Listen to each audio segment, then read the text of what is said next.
And the whole thing started so well. Right after Ryan punched Sishok's jaw out, Shroud revealed his presence and unleashed glass shards in all directions. The situation quickly devolved into a chaotic melee, while the pets in the animal shelter howled as one. Shorty immediately fired at Sishok with her water rifle, the liquid forming a 3 meters wide bubble around the Meta. The malevolent telepath struggled inside, unable to escape the liquid prison. Meanwhile, Rakshasa had summoned a dozen gremlins. Adam Cat attempted to engage Mongrel in close combat only to be repelled by a blast of compressed air, and Wardrobe's costume transformed into a cosplay of Che Guevara. As for the panda, Mosquito instantly flew at him when the melee started, singling the bear out as easy prey whose blood he could drink. Except he forgot that Ryan's disciple was a 700 kilos juggernaut bigger than a polar bear, and who hit just as hard. So the panda caught Mosquito's sting mid-flight, pivoted on himself, and tossed the surprised Psycho against one of the black minibuses. The Bugman hit it with enough force to trigger the alarm, but the panda immediately closed the gap before he could recover. Bear smash. The panda roared while he lunged at the Meta, hitting him so hard he bent the minibus metal doors. He then started beating the tar out of Mosquito with his bestial strength. He was good. The panda was good. He was ridiculous, but he was good. Unfortunately, Ryan didn't have the time to observe the animal brawl. The lizardman among the Meta lunged at an empty spot and slammed something against the ground, the blown dust revealing the invisible Shroud's position. Ryan guessed the lizardman had managed to sense the glass genome through sound or scent. The carnival vigilante retaliated with shards, but they couldn't cut through the Meta lizard's tough scales. Stopping time, Ryan rushed to Shroud's rescue and punched the lizard with Fisty in the frozen time. When the clock struck again, the blow sent the reptile flying to the side, allowing Shroud to fly away. The glass genome switched targets to support Adam Cat with shards before Mongrel could incinerate him with pyrokinesis. Use pebbles. Ryan shouted at Adam Cat, who still attempted to engage Mongrel in close combat. Use pebbles. Oh, good idea. Felix quickly caught on and threw a small stone at Mongrel, the projectile blasting the Psycho against the orphanage's walls. Len managed to exploit his temporary incapacitation to trap him in another bubble, the rabbit Psycho gasping for air. Unfortunately, it turned out, Len's bubble wasn't powerful enough to fully immobilize Sishok. When he realized all was lost, the malevolent Minjacker managed to raise a tentacle at his head and shattered his own skull. His gray matter flowed into the water, the Psycho abandoning his men to their fate. Damn, not again. Ryan complained, as he pummeled the reptile Psycho into unconsciousness with Fisty. Shroud started shredding gremlins with shards while Adam Cat tossed explosive stones at them, but Rakshasa kept summoning more. By now, hundreds of the critters threatened to swarm the shelter. At least, until they noticed Ryan and abruptly stopped. Huh? The time traveler asked, as the critters seemed to panic. One of the gremlins put 2 raised fingers behind his head, as if mimicking a rabbit's ears, and then pointed at Ryan. The creature's anxious expression turned into stark raving terror. Wait, you remember me? Ryan asked, the gremlins immediately running away as he approached them. They seemed to recognize him, even with a new costume. Wait, of course they did. Rakshasa probably summoned these creatures from another universe, and the genome's ability only affected this one. Come back, Ryan pleaded. Rabbits are friendly. The gremlins frantically escaped into Rust Town, much to Rakshasa's shock and surprise. Hey, come back here. The Jaguar man ordered, even as Wardrobe rushed at him. Come back, you cowards. Che Wardrobe tackled the Jaguar to the ground, Rambo style, and started manhandling him. Perhaps the costume gave her superhuman fighting skills or increased strength, but she quickly restrained the Mook summoner with a chokehold. The vicious Catman attempted to claw at her flesh, but Shroud nailed his palms to the ground with glass spikes. Back off. Shorty warned, raising her rifle. Wardrobe released the chokehold and rolled away, just as Rakshasa became trapped inside a bubble of his own. You have the right to remain silent. The panda forced Mosquito's bloody face against the minibus car hood, while holding him in a wristlock. Perp. Ryan pitied the mosquito. To be beaten by that bear must have hurt, physically and emotionally. A few seconds later, both the bug and the reptile psycho joined their brethren in bubble confinement. I caught one, Sifu. The panda said, his bare face the very picture of happiness. I caught one. We won. No, Len said, the only one crestfallen with the result. Sishok, he escaped. I wouldn't call that escaped, Adam Cat said, pointing at the floating corpse in Shorty's watery prison. Actually, can they survive inside these bubbles?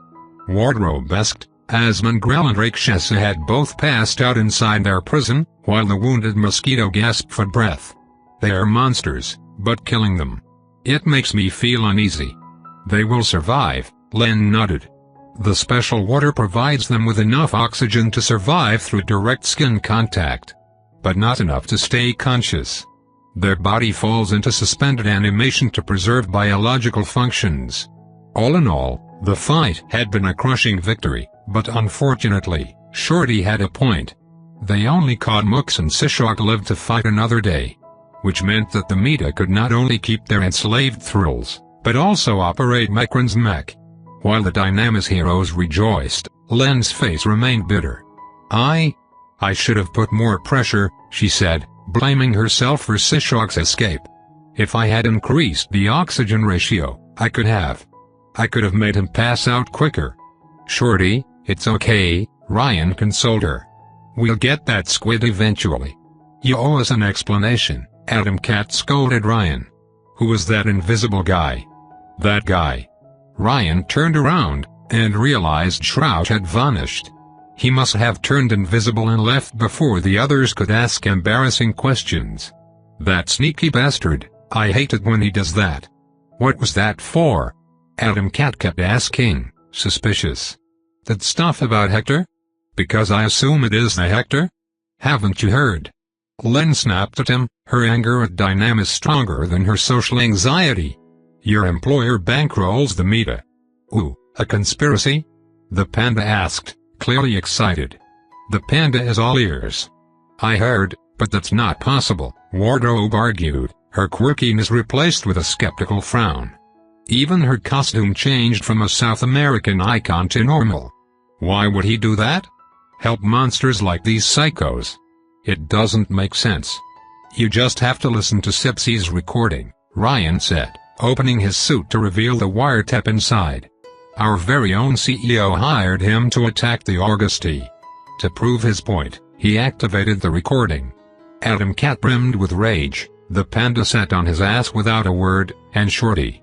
When she heard Sishok talk about the children, she looked positively murderous. In all his years knowing her, Ryan had never seen her like that. But it doesn't make sense. If it were known, it would be disastrous for the company's image, Wardrobe argued, focusing on the marketing side of things.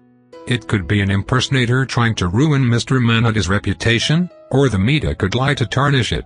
I mean, that's what PR will say. Who else could deliver crates of knockoff elixirs to the Meta gang? Felix replied with irritation, fists clenched. I knew they were snakes, and I still let them bite me. But, if that's true, the panda cleared his throat, a bit afraid. Does that mean that we know too much?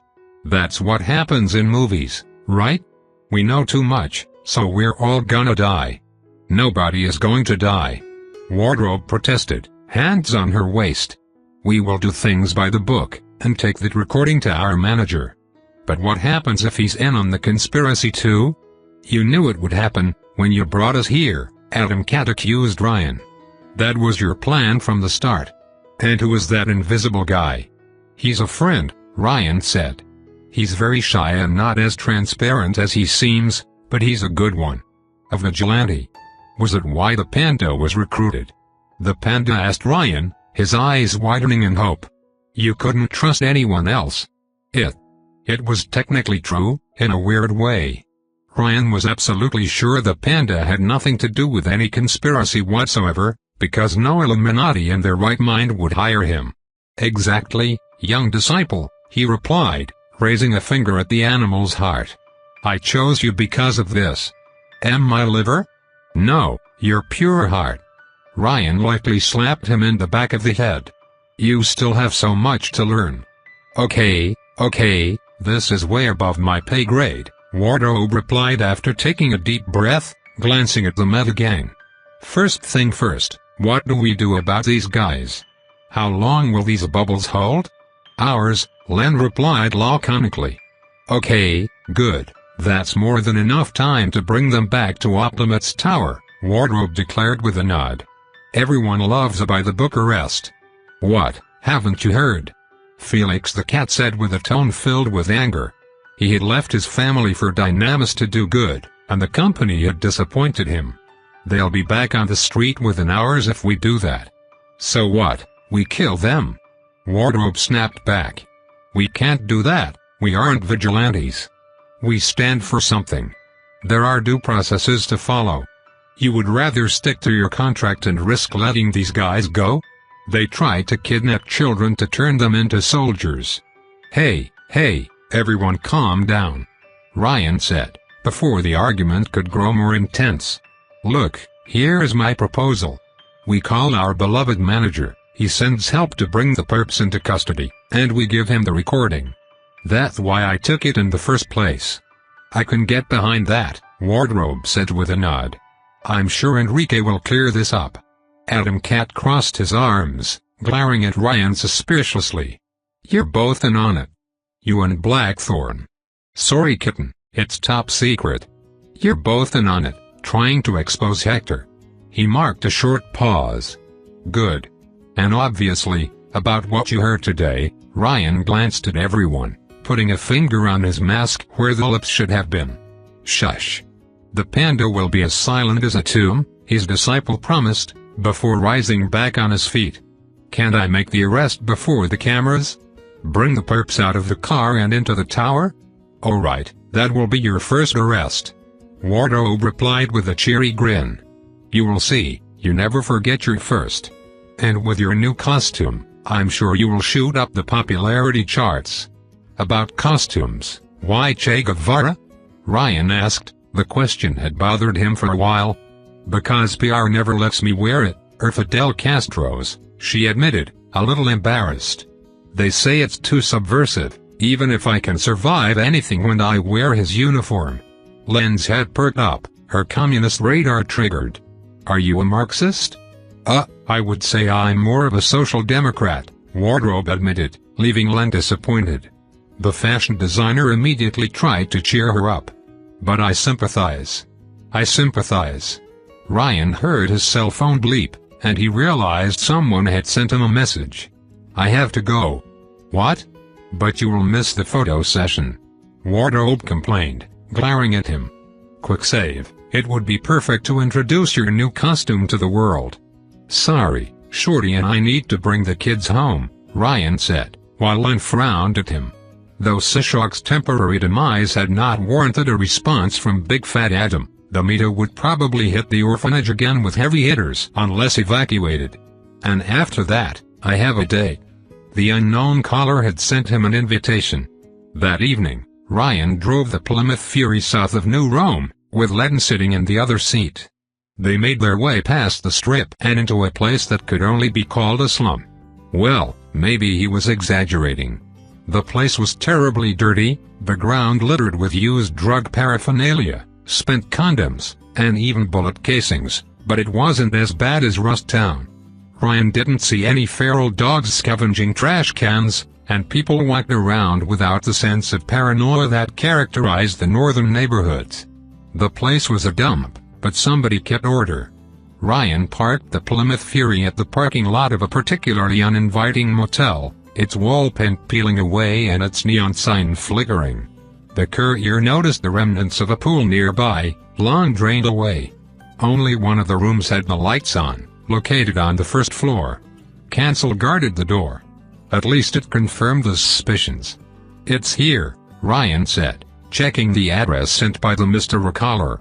I know this place, Len frowned anxiously. They call it Deadland Motel. Yeah, it looks pretty dead to me too. Rary, she said, looking at him with concern. They call it this way because because a lot of people disappear there. It didn't surprise him. The place was close to Mount Augustus, and isolated enough that the private security wouldn't interfere. What surprised him was that Shorty had insisted on coming with him, after she evacuated the children to her underwater hideout. It warmed his heart. If they wanted to kill me, they wouldn't have sent me an invitation. Are you sure you want to do this? Ryan glanced at Cancel. It's the only way to be sure, he replied, before smiling at his partner. And with you as my backup, I have nothing to fear. Done single quotey joke about it, please? Yeah, but I gotta admit, he smiled beneath his mask, it's nice to have someone watching my back. Yes. I feel that way too. She glanced away. Please, be careful, alright? I swear. And after these emotional words, Ryan exited the car, climbed the stairs to the motel's first floor, and made his way towards Cancel. Hi Greta, the time traveler waved a hand at her. Is Mortimer nearby? Oh, hi. She replied, waving a hand at him with the same cute friendliness as always. He's hiding in a corner. Judas, Mortimer's voice answered, though Ryan wasn't sure if it came from the walls or the ground. Judas. But have we met? Cancel asked Ryan with a friendly expression. The courier had never seen her change it, no matter the loops. I always remember masks and faces. Well, you didn't try to kill me yet, Ryan joked. Oh, good, I would feel bad if I had missed you. But if you're here to kill me, could we pick something more dignified than a motel? Ryan asked, pointed north. I think there are some public toilets 2 streets away. It's fine, we're here for security, Greta reassured him, pointing at the door. Someone wants to meet you. As he assumed. With one last glance at a worried Len waiting for him, Ryan opened the bedroom door and walked inside. To his surprise, the inside looked far cozier and larger than the outside.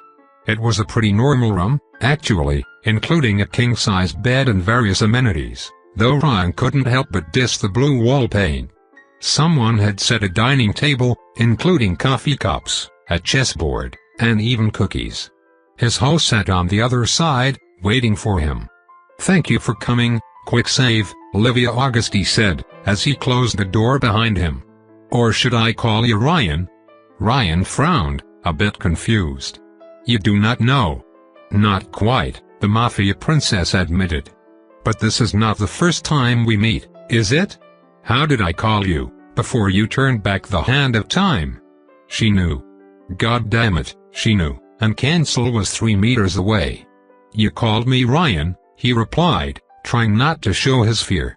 We were casual acquaintances. As I thought, she replied, her face thoughtful. The oranges in the henhouse. I was confused about the meaning of this phrase, but now I understand. It was a message in a bottle. A distress signal thrown into the sea, hoping it would find its way to the right person. The Augusti princess poured Ryan a cup of coffee, and invited him to sit. Well, your bottle found its way to me, Olivia said with a smile. Let's open it together. For a long moment, Ryan didn't say a single word. He had put his mask on the side of the table, near the chessboard, and kept looking at his steaming coffee cup. The courier could lose himself in the bitter darkness of the soft, delightful drink. Anything to alleviate the tension in the room. Your cup is not poisoned, Olivia said before clearing her throat. She wore a black turtleneck, classy, but casual. If I wanted you dead, you would be. Poison wouldn't work anyway. Ryan shrugged, before grabbing the cookies and drenching them in the coffee. But there are still 2 hitmen right outside the door, and people call this place Deathland Motel. Now that I think of it, it kinda sounds like a horror theme park. It's for my safety. Olivia put her hands around her coffee cup, to better feel the warmth on her fingers. My previous self seems to have perished abruptly, from what I can gather. It wasn't me, Ryan protested. How can I be sure? She asked with a frown on her face. I know you lied about your ability to my old self. You told her that you could jump through alternate realities, when you could actually go back in time. It was metaphorically true, Ryan deadpanned before eating the cookie. It was quite sweet, but not all that good. which is another way to say you lied, Livia replied, unflappable. I would have brought Crypto to this gathering if I could, but he had a hockey-related accident. I presume you were behind it. I warned him. Ryan protested. I warned Luigi that if he kept ruining my runs, things wouldn't go well between us. The courier had made it a point to target the truth teller in every loop, even those where he didn't join the Augusti. If anything, Ryan considered it preemptive self-defense. Which confirms my worries, Livia said with a frown, looking into his eyes. You don't want your secret getting out, and will use violence to cover it up if needed. Speak for yourself, Miss Two Powers. She flinched. I don't see what you're talking about. Yeah, right, Ryan said, truly tempted to leave the table anyway, consequences be damned. Look, can you tell me what you want exactly? Or else I will take the door. If you try to leave this room now, I will have no choice but hunt you down, Livia declared, her eyes full of iron. Your power is too great to be ignored, and I'm not sure you won't be a threat to my family in the future. The courier glared at her, but she stood her ground. Ryan, the only reason I haven't gone to my father yet with my suspicions, is that my previous self seemed to appreciate you, she warned him. I even called up Vulcan when she wanted to track you down. Don't waste this opportunity. Ryan tried to figure how to deal with this. She didn't remember loops but seemed capable of transferring information from one to the other, which made her incredibly dangerous. Could he negate her advantage by canceling her power? He could always try to get Cancel to turn against her employer, but it seemed far-stretched and difficult. If Augustus' daughter could truly interact with alternate universes beyond his reach, then even death wouldn't solve the problem permanently. She would get right back to hunting him in the next run, and it wasn't without considering whatever contingencies she put in place. That wasn't the worst-case scenario, but it was pretty damn close. I'll ask again then, Ryan said. He didn't want to sound frustrated, but the whole situation made him incredibly uneasy. What do you want? Olivia inhaled, gathering her bearing. I want the truth. The truth. Ryan repeated the word, as the weight of countless years fell on his shoulders. The truth caused me so much heartbreak, I guess I gave up on it. Some didn't believe me. Some did, and went mad. Some went as far as trying to destroy me, because they didn't want to forget. And some. The courier's thoughts turned to Jasmine. Some did believe me, and tried to help. And yet, I kept dying, and they forgot. Over, and over, and over again. Ryan let out a heavy sigh. Those are the worst, because I never get used to them. Livia's gaze betrayed a hint of compassion, but she regained her icy demeanor. I think I understand, she said.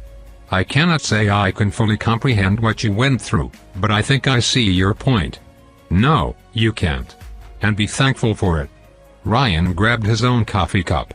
You haven't told your father, but have you told anyone else? Why? Her tone turned defensive. Do you want to silence me? No. Ryan couldn't even if he wanted to. But more than half your Olympians are murderous assholes. I don't want any of them to know my true power. If you don't plan to move against them, then you should have nothing to fear. Oh really? Ryan deadpanned. Your father personally tracks down everyone he remotely suspects of being a threat to him. What do you think Lightning Butt will do if he learns I can time travel? His argument seemed to have hit the mark. I could talk him out of this. I don't believe you, Ryan replied dryly. And let's not talk about Bliss. This has nothing to do with our conversation, Livia argued, her body tensing. Don't try to change the subject.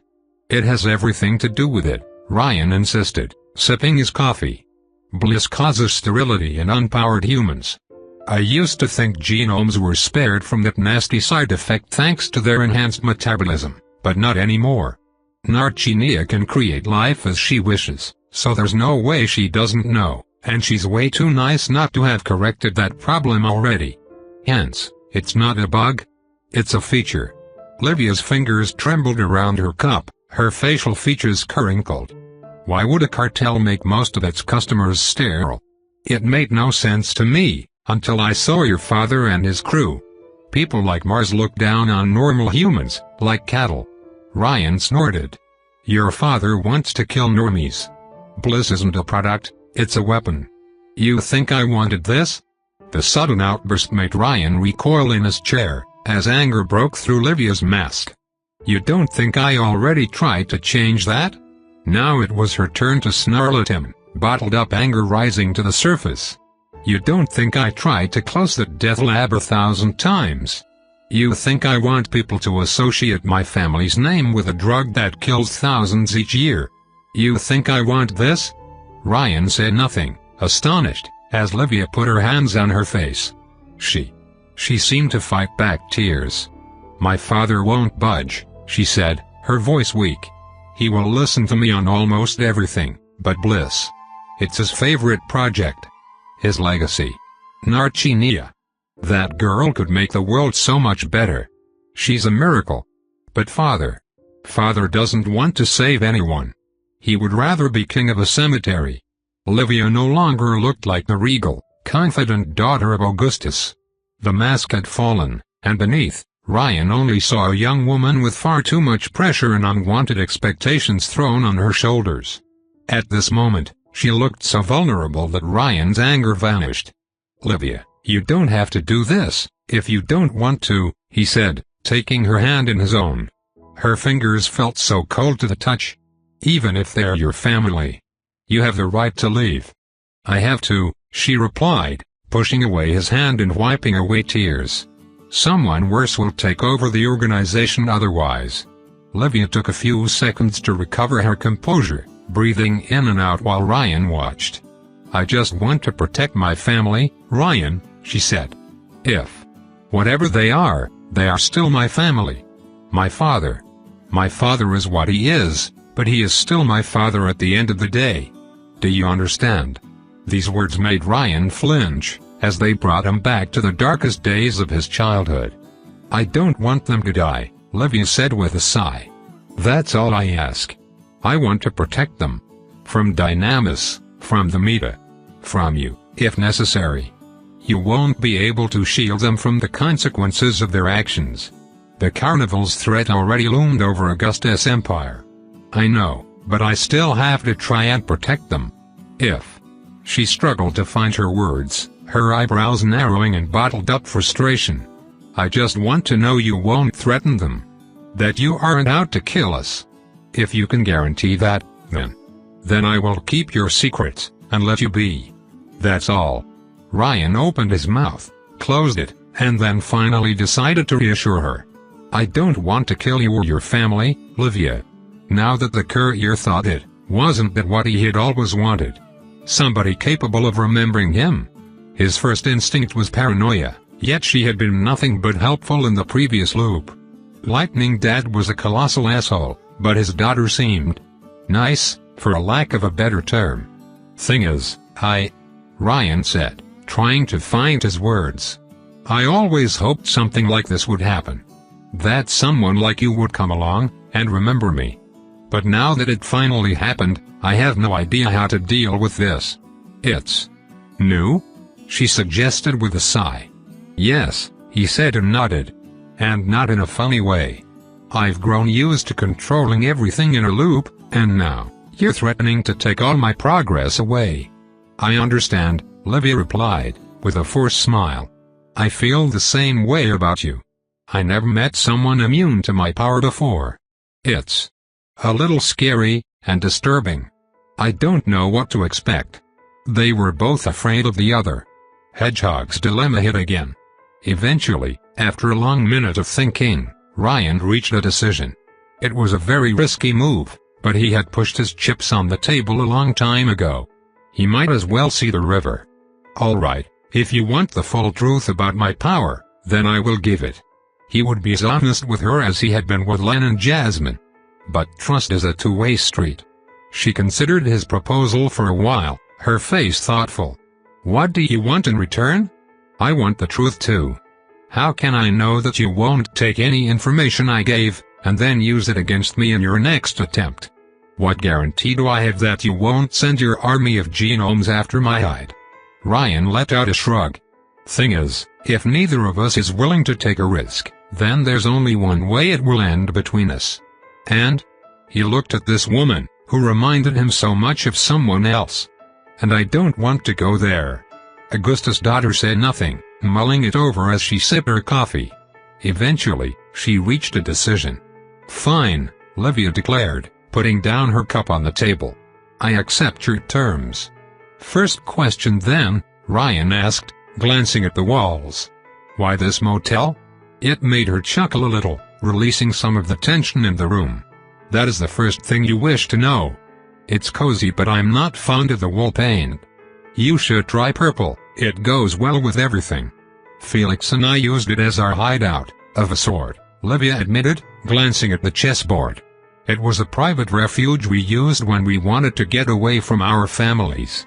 It's discreet, and the few who know about it keep their mouths shut. Since you've joined Illinois Migliore, I thought it would be a good neutral ground. Ryan scoffed. I will scold the kitten for his lack of taste then. How is he? She asked, her tone soft as if afraid of the answer. Felix. Shouldn't you know with your power? Ryan asked, before answering truthfully. He's fine, if disappointed. Illinois Migliore isn't all it's cracked up to be, but he will recover. I don't think he will be coming back though. No, he won't, Livia agreed with a sigh. His parents believe he will wise up and return to the fold, but I know better. He was always too stubborn for his own good. After a short silence, Ryan decided to address the elephant in the room. How did you remember? You first, Ryan, she asked, looking into his eyes. You first. You want the short or the long version? The long one, she said firmly. Ryan strongly considered lying to her anyway, but decided against it. Odd as it may be, the courier fulfilled his promises, even if he was the only one who remembered them. So he told her, without omission. Livia listened to his explanations with an unreadable face, until he reached the end of his tale. He would have given everything to know what she thought, but her poker face was almost as good as Ryan's own. I see, is all she said, once he finished his tale. If you want to have me killed, now is the time, Ryan replied. Or at least, you can try. Livia stopped, and the courier was certain she considered lying to him too. You were right, Ryan. I have 2 powers. Not just one. But in the end, she was an honorable woman. You drank 2 elixirs, Ryan said. Like your father. I was the one to do it first, she admitted. I drank a blue elixir, which granted me the ability to see parallel timelines. And with that power, I realized both my father and I could wield up to 2 powers with no ill side effects in alternate realities. A genetic quirk? Ryan asked, the princess nodding in confirmation. What about your uncle and aunt? They didn't inherit the necessary genes. In the realities where they drank a second elixir, they always went psycho. And even in my case, a third elixir would have turned me into a monster. Livia cleared her throat and adjusted her hair, like a teacher preparing a lecture. Anyway, my power allows me to see and hear through the senses of alternate MES. A limited number. How limited?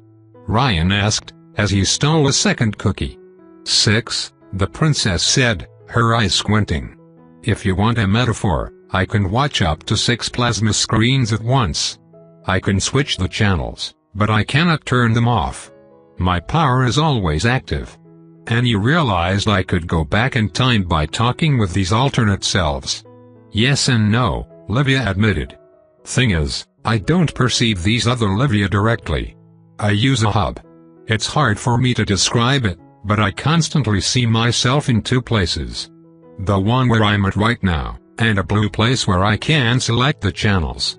I have 6 screens, but I watch them in a room. Ryan immediately caught on. And you can interact with that blue room?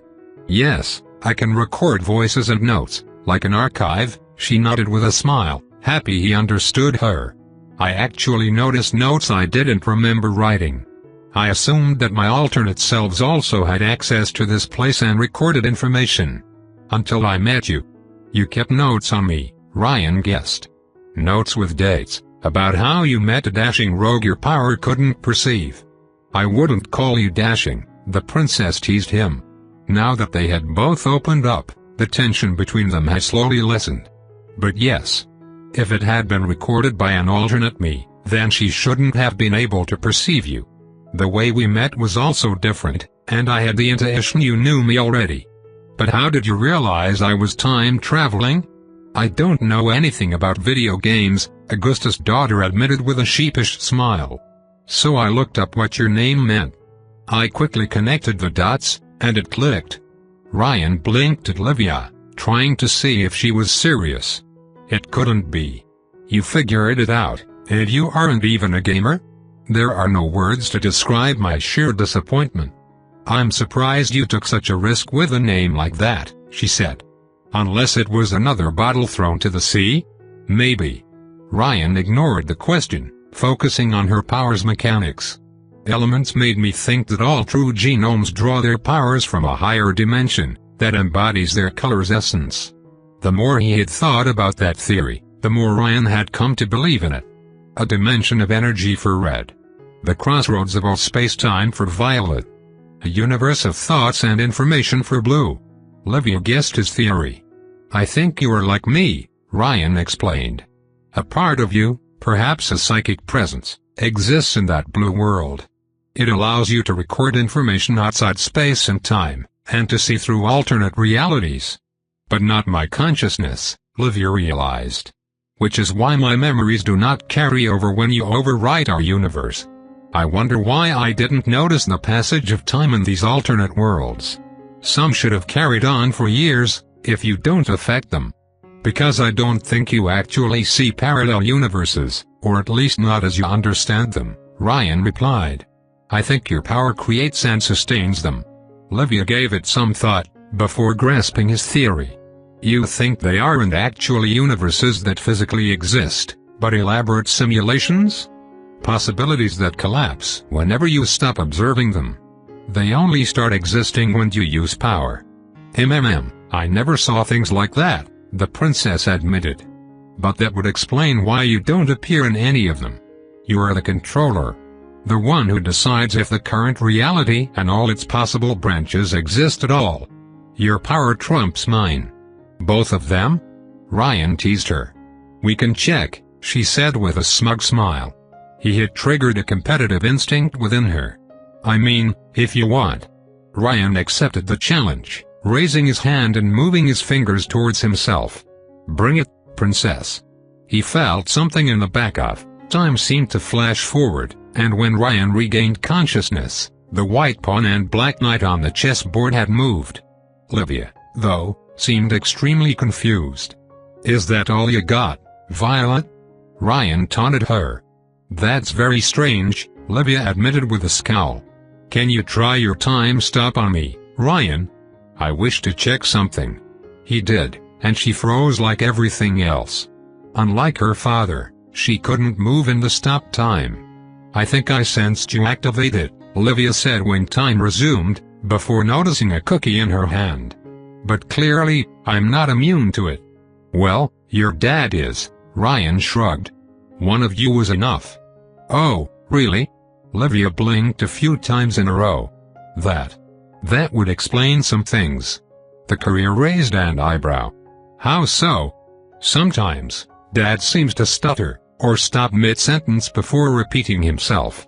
Uncle thought it was age catching up to him, but no one dared to confront my father over it. He's very sensitive about growing old, and I suppose he didn't want us to worry. It must have been pretty annoying from his point of view, Ryan said with a smirk as he imagined the scene. I think he would be torn between recruiting you for your power, or killing you for being an annoyance. Livia chuckled, before leaving her cookie back with the others. Ryan guessed she was careful about her weight. If he learns about you at least. Ryan promised himself he would time prank Lightning Bud in the future. Let me guess, you erased time and leapt past it? Is that a reference to something? Livia asked, and Ryan's glare made her uncomfortable. Why are you looking at me as if I were pitiful? It hurt to be a cultured person while surrounded by ignorance. He would have to do this woman's education one day. My enhanced timing told me time moved forward a few seconds, And I'm pretty sure we both played a round of chess, he said, glancing at the board. You create a temporal anomaly where time flows forward, and since I never experienced a blackout like this one before, I assume it only affects a small area. Very good guess, she conceded.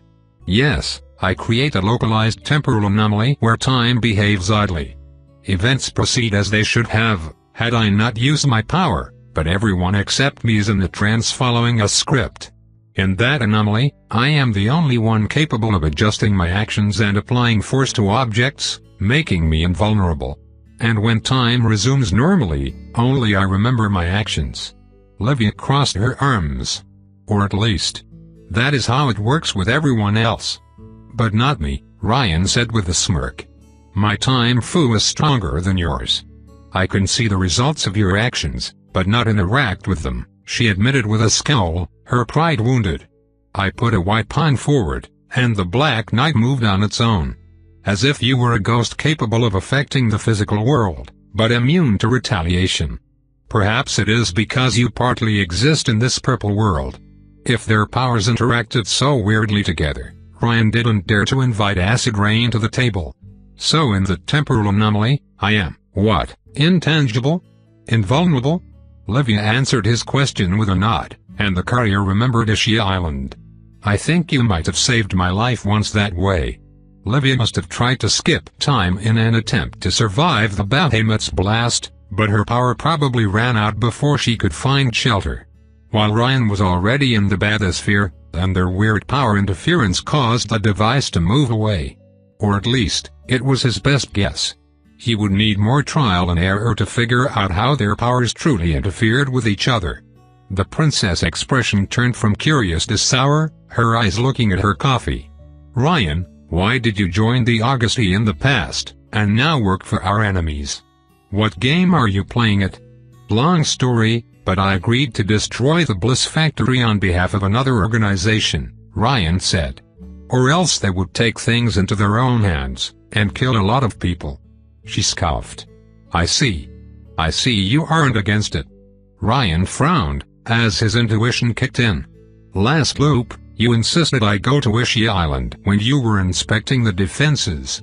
Even if there was no reason for me to go there.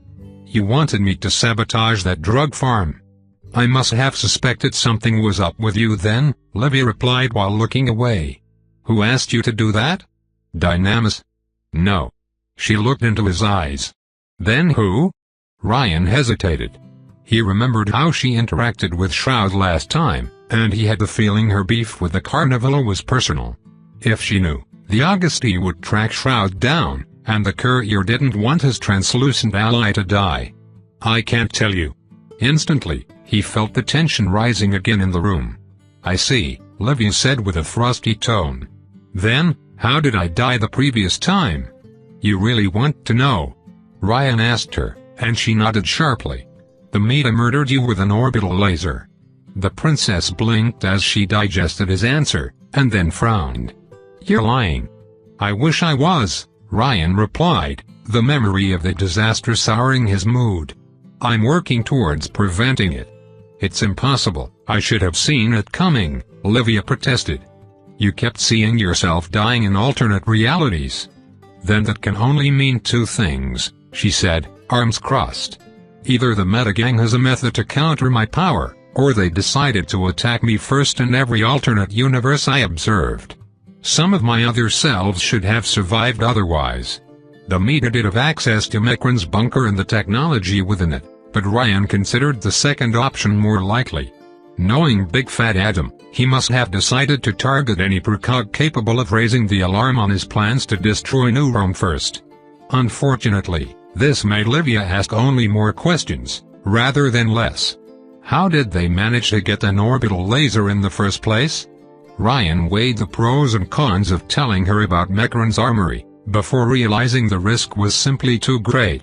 Augustus had destroyed it in an act of vengeful fury in the previous loop, but in this one? At the height of his power. This god wannabe would probably decide to claim the bunker for himself.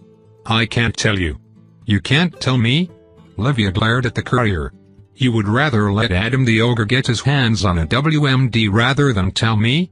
Look, it's not that I don't trust you, Ryan protested, but you will have to tell your father to deal with this, and, my father isn't perfect, but he doesn't eat children for dinner. That's the bar you set for human decency? Ryan snapped back. You know he murdered Narcinia's real parents, to use her as a hostage against Leo Hargraves. Her parents were raiders, who deserved what they got, Livia argued, clenching her jaw in anger. And careful with what you say. Hargraves murdered my mother. Oh. That explained a few things. Ryan noted the tidbit for later, dead set on confronting Mr. See-Through about it. I'm just saying you should look into it, because the source seemed pretty trustworthy. For all his faults, Ryan had grown to trust Shroud over the last loops. The vigilante's desire to do good was genuine, though extreme. He said her mother wanted to help the world, and that she had the power to do so. Who told you that? Livia asked, her frown deepening. You won't tell me either. I'm sure it's the same organization who asked you to destroy Asia Island. Ryan crossed his arms, standing his ground. I can't tell you. Why? She raised her hands in incomprehension. Why, Ryan? You say you don't want to harm my family, but you're willing to work with people who are. So why should I trust you? Because I can make everything right. And what if you're wrong? Livia shook her head. What if you blow up Asia Island with Narcinia still inside, and it sticks? What if the Metagang manages to kill you permanently? You speak about trust, but you only tell me half the story. Then, what happens if I ask about Lightning Butt's invulnerability? Ryan replied, tone rising up between them. Will you tell me? Why would you need to know that, if you don't intend to go after him? She replied angrily. I am not going to stay idle while a psycho plots my murder and who knows how many others, Ryan. So why should I trust you to help when you're set on keeping me in the dark? Because I don't want anyone to die. Ryan snarled while raising a finger at the princess, at his wit's end. You included. This time, his words silenced her. Do you know what it is to be me? Ryan asked, frustration he had been bottling up for decades simmering to the surface. To have the power to help everyone, knowing that every time I save, things will stick? That if I leave someone dead when I could have protected them, then it becomes my fault? Do you know how easy it would be to just say, fuck them, I don't care anymore and never turn back? After that outburst, the two fell into an awkward, tense silence. They had reached an impasse. I think you should go, Livia said, holding her arms as if shielding herself. It's late, and people will ask questions. Yeah, they were done. For now. Without further words, the courier grabbed his mask and moved towards the door. Ryan. He froze, his hand on the door handle. I don't care about the rest of the organization, but if my father, my uncle, and my aunt die because of your schemes, I will destroy you, Livia warned him. Same with Felix, Fortuna, and Narcinia. Fine, I have a list of my own, Ryan replied with the same icy tone. Len Sabino, the orphans under her care, my current team, Matthias Martel, Jamie, Ki-young, Lanka, Narcinia, Jasmine, and my cat. If you guys target any of them, I swear you will never see me coming. Livia sighed. It's not over. I will call you again. Sure, the time traveler replied, as he opened the door and walked out. Whatever you say. As the clock struck midnight, Ryan drove the Plymouth Fury to the harbor. Well, here we are, the time traveler said, turning to his partner. You're sure you don't want to go with me? I know you hate Dynamis, but they promised me a condo with an unbeatable city view. No answer. Len hadn't said a thing since they left the motel. Perhaps her medication had run off, and she found the surface world tiring. Or perhaps she expected Cancel and the Killer 7 to crawl out of the woods to attack them. But so far, Livia hadn't said anyone. I know you think you need to overdose on antidepressants for them to work, Shorty, but please, follow the treatment, Ryan pleaded. It's for your own good. Rere. Len looked into his eyes, not bothering to hide her concern. Why did you tell her so much? You can't take it back now. Why? Ryan could say he had no choice. That with Livia's power, it was better to be truthful and try to build a good relationship, rather than go for the kill. He could say that he wanted things to change, even if it meant taking a risk. But that would have been a lie. Thing was, his reasons ran deeper than that. An invincible psychopath trying to push his daughter into a situation she wasn't comfortable with, and turning her into a target because they couldn't harm him directly? How could Lynn ask him why?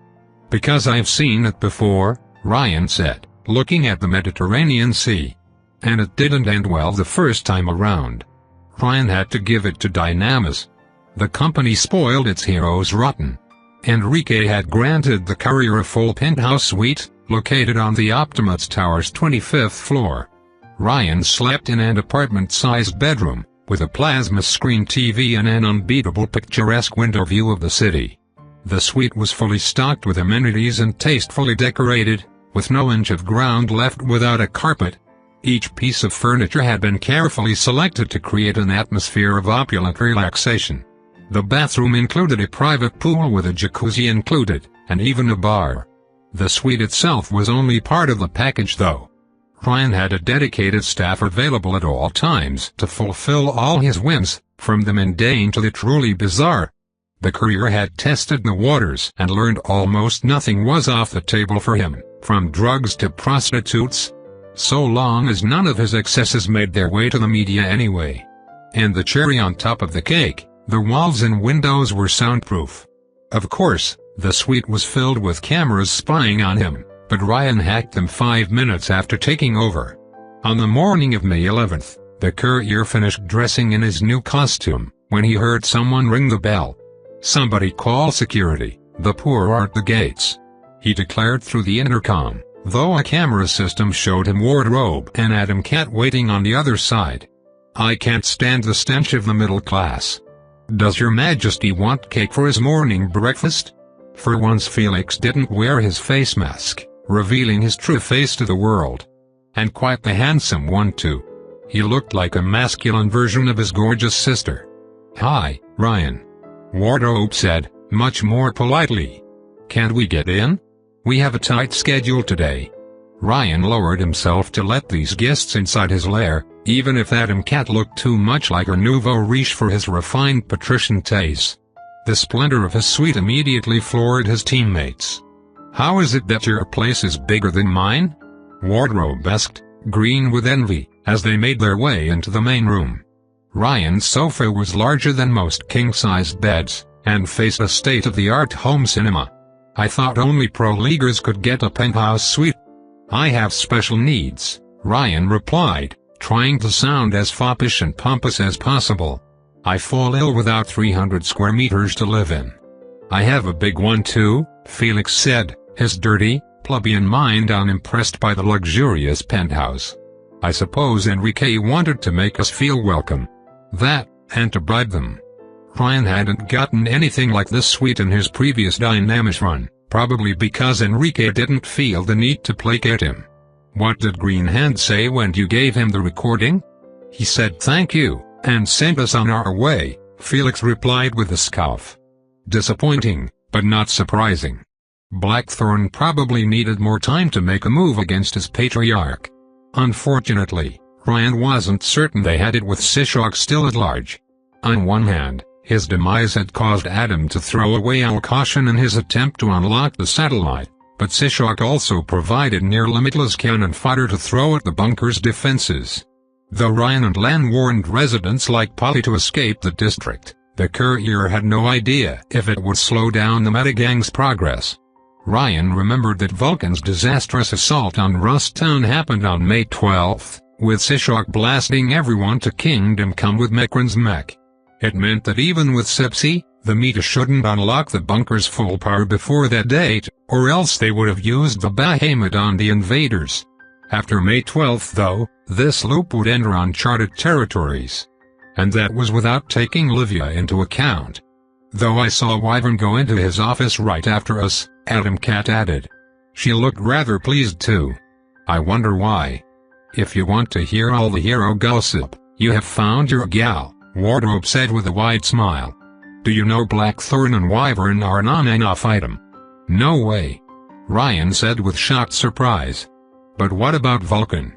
I thought they had a passionate love-hate relationship going on too, but no. Devilry isn't a girl's though, but Wyvern politely let her down when she made a pass at her. The stylist looked at the two boys with her big, beautiful eyes. Are you both? I'm straight, Felix said quickly, and not looking for romance. I'm flexible, Ryan said with a seductive voice, and available. I thought you were dating the underdiver? Wardrobe looked both curious and slightly disappointed. The romantic tension is palpable between you. It's... The courier looked away. It's complicated. I'm looking for something new. Truth was, when Ryan woke up this morning, his drowsy mind had wondered why Jasmine wasn't in the bed. And then he remembered, and he felt the pain of losing her all over again. Ryan knew he shouldn't have grown attached to a woman or lowered his guard, but the damage was done. He didn't want to forget Jasmine, not after she made him promise not to, but the courier only knew one way to numb the emotional pain. Filling the gaping void with distractions. Better to keep running forward than sit alone with his regrets. Is that a Batman-Catwoman thing where you fight on two different sides of the law, and you want to be together, but the world conspires to keep you apart? We can work with that, you know. Hey, kitty. Ryan abruptly changed the subject and asked his second favorite cat. Something has been bothering me for a while. Did anybody ask you how lightning bolts invulnerability works? You can't evade me forever, Ryan, Wardrobe said, determined to learn everything about his romantic life. Felix snorted at Mob Zeus' nickname, though it put him in a bad mood. Enrique already beat you to it. No idea, and he murdered everybody who could possibly harm him. Do you have a list of them? Ryan asked. With the information he had gathered from his previous loops, he could perhaps find the true nature of Mob Zeus' invulnerability.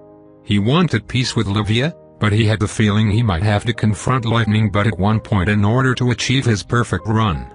I know a few, but the only person with a full list is Mercury, the organization's spymaster, Felix replied. I thought that Talking Skull controlled gambling dens and money laundering? Ryan asked. Come to think of it, I wonder why they still launder money when there are no taxes to pay. It's because Mercury's division is a submarine, Adam Cat replied. He can breathe underwater better than Bucks. That's not funny, Ryan, Wardrobe said as she sat on the sofa, though she forced herself not to smile at his pitch-black joke. As it turned out, Shorty's bubbles were an experimental technology, and not that reliable. Mosquito's water prison ended up malfunctioning, perhaps due to his peculiar biology, and caused him brain damage from a lack of oxygen. Then again, what did Ryan expect? Communists could never make good products. Don't know, I never tried to drown him, Felix mused. Augustus uses the laundered money to infiltrate European communities that oppose him. Mercury funnels dirty money into legitimate businesses that then take over companies, institutions, farms, etc. He even managed to infiltrate some of Dynami's contractors from what I heard. Don't kid yourself, every branch of that organization supports a criminal takeover. Every last one. Adam Cat then crossed his arms while Wardrobe put on the TV and checked the news. And? As I told Enrique, I think there's something wrong with Augustus. You mean besides the sociopathic narcissism? Ryan asked, though he shared the same intuition. He has been strangely lethargic in the last few years.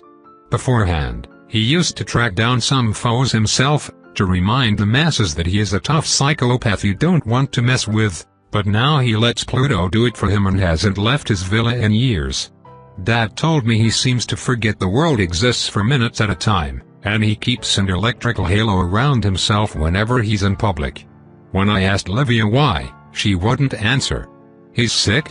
Wardrobe asked with a frown. I don't know, he's supposed to be invulnerable. Felix shrugged. Maybe it's just age or depression. Ryan didn't think so. The courier must have annoyed Lightning Bud for 4 years with his time stops, but it literally took an orbital laser for the mob boss to get out of his house. The courier had seen the signs on the wall. The sick, sullen face Mob Zeus hid beneath his bright halo, the way his family members were uneasy around him. Something was wrong with New Rome's godfather. "Hey, look!" Wardrobe interrupted their discussion, a finger pointed at the TV. "They are talking about us." Ryan glanced at the plasma screen, as the news showed a recap of yesterday's events. The main video showed the panda proudly bringing the psychos into custody, Wardrobe answering journalist questions while Adam Cat ignored them, and Enrique congratulating everyone for making New Rome a safer place. Someone had also managed to find a photo of Ryan in his old costume, and dynamic theories proliferated on him. Truly, the headline said it all: the menagerie, Illinois Migliori's newest golden children. New hero team deals a heavy blow to psychos everywhere. Who is Quick Save? The menagerie, seriously? Adam Cat asked with a heavy sigh. I should have called myself Adam Smasher. Felix, even marketing wouldn't let you use such a silly name, Wardrobe said with a smirk. I heard rumors they want to pitch us as a team, young and hip. I will be the leader, as the senior pro hero, and you'll be my Padawans. Yuki, no. Ryan protested, horrified. You know what happens to mentor figures in hero stories? Don't become my Obi-Wan, please. I know, it seems like a bad idea, but think long-term. Wardrobe insisted. I can stage my retirement with a Merlin costume, as you are inspired by my demise to become true heroes. And then, I can make a surprise comeback tour dressed as Jesus. Felix clearly didn't understand her evil scheme, but Ryan thought it made perfect sense. Anyway, Adam Cat said. Time to go. We have to go to the Dynamis HQ next door and meet with Dr. Tyranno, the elixir expert. Ryan asked, suddenly curious. Yeah, he wants to study our powers. Felix shrugged again. The panda is already there for a thorough checkup. And then afterward, we go to Star Studios, Wardrobe said with a bright smile. We're going to appear in the Stinger of Wyvern's Flight 2. Before we go, Ryan looked at Wardrobe. Yuki, I have something for you. Oh, a gift? She smiled at him. I love gifts. I never have enough of them. What kind of gift? Let me tell you of its backstory first. I was about to go to bed, wearing only my boxers, when I was struck by a surge of inspiration. A wild Dionysian spirit possessed my body, and forced me to put on the bowler hat. You should have kept your scarf, Wardrobe replied, worried for his mental stability. I warned you. I warned you. Yes, but it's all right. Because my muse inspired me to repay the debt I owe you. You, who had made this perfect costume. I had to return the favor. Ryan moved into his bedroom, and returned with his gift. The media call us the menagerie because we have an animal theme going on. Timmy is a panda, Felix is a cat, I have a rabbit plushie. I figured that, even if you can turn into an animal mascot, I had to make something for you. I remembered you had a few scandalous magazines in your office, and it clicked. Ryan presented her with his newest creation, a homemade costume for his favorite stylist. His marvelous creation, inspired by his very own rabbit plushie, included a headband with brown rabbit ears, a red necklace with a yellow ribbon, and a black velvet leotard. Pairs of black tights, high heels, and golden bracelets completed the set. In short, it was a Playboy bunny costume. Felix blinked repeatedly, and then looked at Yukiko with apprehension. This foolish plebeian probably thought the stylish hero would take offense, for the scandalous 18-plus costume left almost nothing up to the imagination. A puff-puff costume. Wardrobe squealed in joy. How did you know I didn't have one? But she was a woman of culture above all else. Wait, Yuki, you like that? Felix asked Wardrobe, astonished, as she examined the costume with a joyful face. I love kinky costumes, she replied. I just never get to wear them. Of course you don't, it's indecent. But it's made of velvet. Yuki's fingers touched the bunny ears, her eyes widening in rapturous surprise. And the ears, they are real fur. Mink? Mink. I always keep mink fur in my car trunk, Ryan replied proudly. You never know when you might have a clothing emergency. Adam Cat looked at him strangely. There are still wild minks in Italy? There were, Ryan whistled ominously, before focusing on his new BFF. I wanted to make the Dragon Ball costume, but then I remembered you couldn't use anything copyrighted. Wait, did copyright still function if the country where it was registered no longer existed? Yuki's power made no sense. Ryan, you are adorable and I love it, Wardrobe replied before grabbing the costume. I'll put it in my room and try it on tonight.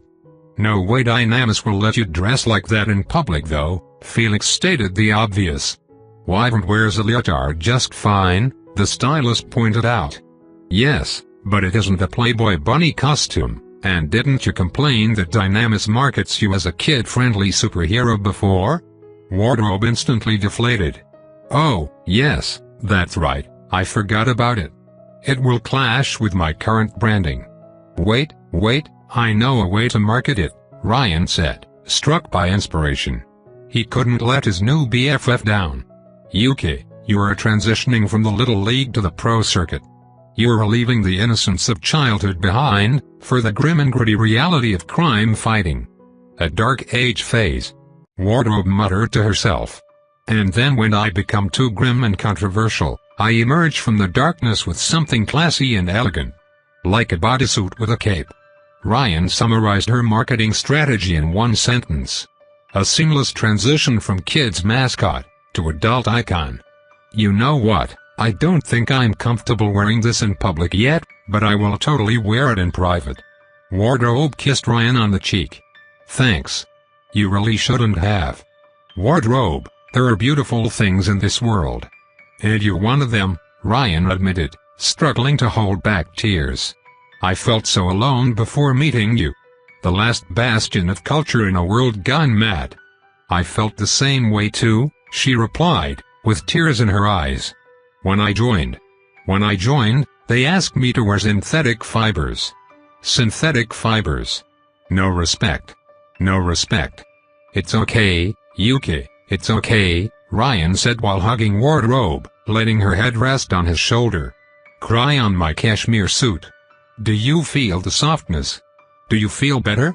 Adam Cat watched the scene without a word, his face blank and his eyes squinting. Ryan felt attacked. Hey kitten, stop judging us. Please don't reproduce, Felix deadpanned. New Rome won't survive 3 of you. In the previous loop, Ryan had long talked with Vulcan about Lab 66, the birthplace of knockoff elixirs. She particularly disliked the genius behind the operation, the so-called Dr. Tyranno. So when the courier learned they were supposed to meet him, he hoped to get a free tour of the mystery lab, but as it turned out, Dynamis afforded their head science honcho 2 floors for his experiments, and the group had an appointment in Lab 65. Even there, security was tight. Automated cameras monitored everything in the Dynamis HQ building, from the entrance lobby to the parking lot. One needed keycards to access each floor individually, so no thief could access everything even if they had stolen the necessary key. Guards in power armor waited before all elevator doors while drones patrolled the corridors, assisted by infrared and motion detection systems. Even Ryan would have a hard time sneaking in undetected, and it would certainly take more than one loop. An open assault or suicide run would be easier. When they passed through the blast doors leading to Lab 65, the time traveler expected to enter some kind of dimly lit mad scientist's lair. He was slightly disappointed. While the lab included mainstay features like liquid-filled tanks containing what appeared to be dinosaur embryos and operation tables, it was well lit and clean. Though the scene before them made up for the place's blandness. Sifu, save me. The naked panda had retreated to a corner of the lab, putting an operation table between himself and some kind of humanoid dinosaur. A monstrous, horned dog with scales instead of fur barked at the scene. He wants to cut me open. I only need a lung. The humanoid dinosaur hybrid reminded Ryan of a 2 meters tall T-Rex, albeit with human-sized arms, black scales, and crimson eyes. The strange mutant wore a white lab coat and tiny glasses optimized for his head shape, but most importantly, he carried a scalpel and a syringe in each hand. Stop struggling, or I will have to use anesthesia. You're not vivisecting the panda. Ryan instantly froze time and disarmed the dinosaur, tossing his weapons aside. He's the last of his kind. Yeah, back off, Doc. Felix warned, hands raised as if willing to use his power inside the lab. Oh, hi Mr. Tyranno. Wardrobe waved a hand at the Saurian with a bright smile. Oh, hi Yuki. The scientist replied with a deep reptilian voice, stopping his panda harassment to look at Ryan. You, from your power, I assume you must be Cesare Sabino? Ryan instantly flinched, his playful mood replaced with frostiness. How do you know that? Sabino? Felix asked with a frown. Isn't that the Underdiver's family name? Wardrobe gasped in shock. No way, we're not blood-related. Ryan quickly said, raising a finger at his BFF. Don't you dare write fanfics about us. What, really? You're adopted. Dr. Tyranno didn't hide his disappointment. Such a shame, I would have loved to compare samples from various genome relatives. It is a rare opportunity. Wait, you took Len's DNA? Ryan asked, squinting suspiciously at the genius. The private security takes DNA scans of everyone in their custody, Felix reminded him. Dr. Tyranno shrugged it off. Doesn't matter, I will still need a sample anyway. I wouldn't recommend it, Ryan replied, slightly bothered by the scaled man. The courier loved attention, except when it involved being carved open on an operation table. It happened to him enough times already. I'm a drug so addictive, you won't be able to get enough of me. You have a green power in addition to your violet one? Dr. Tyranno asked, completely missing the point. Clearly, humor was a mammal-only feature. Then, I will need blood or hair, though sperm can work too. Some people prefer ejaculation to extraction. What, quick save, you didn't do a DNA test when you joined? Wardrobe asked. No, it's against my religion. You should reconsider, Dr. Tyranno insisted, his strange reptilian dog leaping into his arms. Violets are the second rarest powers in circulation after white genomes. Think about science. Yeah, nope, Ryan replied, while the panda breathed easy now that he no longer interested the scientist. The courier patted his sidekick on the shoulder, before looking at the denoman's strange pet. What is this? It's Tricerador, one of my creations, Dr. Tyranno answered, patting the abomination against nature behind the horns. Half Labrador, half Triceratops. So it's like the platypus of dinosaurs? Ryan asked, his mood softening as he scratched the beast's belly. The animal made a saurian sound, but wagged its tail like a dog. Can you make a dino cat? I tried to splice a Persian cat and a velociraptor, but the end result died, the mad scientist replied. But Dr. Tyranno, swear that each household shall have its own dinosaur one day. And I would have already done so, if management didn't pester me about that T-Rex hunting safari.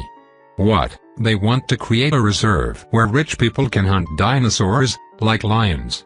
Felix asked. Ridiculous, right? Said the man who tried to cut open a panda 1 minute ago. For a moment, I forgot we lived in a world where everything is for sale. In any case, Ryan immediately forgave the doctor for his terrible first impression. Someone wanting to make dinosaur pets couldn't possibly be a bad person, no matter what Jasmine could have said. Felix, don't blame Dr. Tyranno, he is a misunderstood genius, Wardrobe declared, with her hands on her waist. He's the one who made me my hero costume. A techno-organic symbiote capable of mimicking the shape of pre-recorded costumes, Dr. Tyranno explained almost absent-mindedly, while his Tricerador escaped his grip to wander around the lab anyway. Since you're new, I want to test your powers in a controlled environment. See if there are potential interactions, record the energy readings, etc. By dissecting one of our teammates. Felix mused, while the panda cowered. He fully regenerates whenever he switches from one form to another. Dr. Tyranno all but shouted. Even Wyvern needs time to heal naturally, but not this hairy bear. With his ability, we could have an infinite, renewable source of organs. The panda was abducted by someone like this once. The poor animal seemed to relive a particularly nasty PTSD-induced episode. They thought they could make aphrodisiac from his blood. The panda had to flee. Now, I have to figure out where the extra organic material comes from by studying the transformation, Dr. Tyranno said, completely oblivious to his animal cruelty. Ryan needed to distract him, before he harmed the sidekick. Well, there isn't much to check, he lied to the scientist. I can stop time, my Panda 1 can shapeshift, and my cat can blow up pebbles.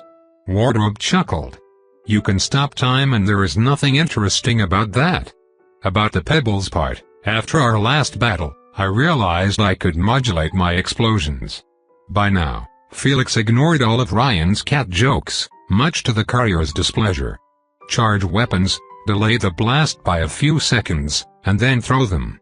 Dr. Tyranno nodded a few times as he listened to the explanations, as if they confirmed his own observations. As I thought, you probably charge solid matter with a unique form of energy, causing it to detonate afterward. Red flux. Ryan flinched as Dr. Tyranno's head abruptly snapped in his direction, so fast it fooled even the genome's enhanced sense of timing. How do you know that? Well, I've been studying powers with my last genius girlfriend, the time traveler said. We kinda figured out genome powers come from alternate dimensions, one for each elixir color. Fascinating. Now the courier had to take a step back as Dr. Tyranno started invading his personal space. I came to the same conclusions, but to have them confirmed by an outside researcher. God damn it, now Ryan could smell the dinosaur's warm reptilian breath, and Felix the cat delighted in his unease. That's not so funny when you're the victim rather than the perpetrator. Adam Kitten mocked the time traveler. So you suggest the Werebear's extra organs come from an alien green dimension made of organic matter? Dr. Tyranno focused on Ryan and completely ignored the jab. I would be delighted to pick your brain open and compare notes. I do have a question of my own actually, Ryan said, pointing a finger at the denoman's tail. Aren't you a blue, rather than a green? I am a genius specialized in cloning, splicing, and gene therapy. My current appearance is the result of an experimental transformation serum. It's purely temporary. Felix hesitated, as if afraid to ask his question. Why, Doc? What was the point? Because I wanted to turn myself into a dinosaur, the genius replied like it was the most normal dream in the world. Oh God, you're a furry, Ryan realized. I guess we'll never be friends. You need fur to be a furry, Wardrobe pointed out. It's in the name. What's a furry? The panda asked naively. Ryan looked at him with a gaze of pure compassion, and quiet appreciation for the hero's sheer luck. How could he survive in the wild so long? Your innocence must be protected, my young student. Hey, I'm not the one judging you on your appearance, Dr. Tyranno complained. But seriously, it all makes sense now, Ryan said. I always wondered how you managed to make knockoffs at all, but your power should give you a heads up. I couldn't make elixirs, the Dino Genius admitted. Not truly. What I did was synthesize a specific resource that mimicked the properties of a true elixir. It's a shoddy imitation, and an imperfect one. It took years to create the Hercules serum from Wyvern, and even then I could only replicate a subset of her ability, namely her enhanced strength. And you never managed to copy my power, Wardrobe mused with a smile. The scientist grumbled before giving back Ryan his personal space, making circles in the room with his hands crossed behind his back. Because besides the usual genome health enhancements, your elixir didn't change much about your genetic code. The mechanics that allow you to channel multiple abilities transcend the sphere of flesh. I believe the elixir mostly serves as an intermediary between a genome and the dimension providing their esoteric powers, Ryan stated. They also support their host by subtly guiding them with their ability, or in the case of psychos, pushing them to consume more elixirs. Felix coughed, interrupting the discussion. Excuse me, but hosts, guiding? You make it sound as if elixirs are alive and intelligent. Yeah, they are, Ryan replied, much to his teammates' shock. Sort of. They are closer to viruses. Except they do not use RNA or DNA to transmit information, Dr. Tyranno pointed out. Though they manipulate ours. Sorry, Wardrobe said with a forced smile, you are losing me. They are like aliens who do not work the same way life on Earth does, Ryan explained the best he could. We don't understand how elixirs carry information, but they understand and manipulate how our bodies do. Enough to focus on modifying humans only, and ignoring animals. Exactly. Dr. Tyranno shouted, happy to find someone with whom to brainstorm. After being used, the alchemist's elixirs bond to an Homo sapiens cells on a molecular level, rewriting the DNA to make their host the vessel of a unique power. And no powers are exactly the same, though they may be variants, which implies the elixir selects the ability from a collective database and makes it unavailable to new hosts. Yeah, Ryan figured as much after extensive testing during his previous loops. Even when divided into doses distributed to a group, an elixir always bonded to one person only. Ryan could never bring himself to give someone 2 elixirs at once though, not even in a research loop. Nobody deserved to transform into the new bloodstream.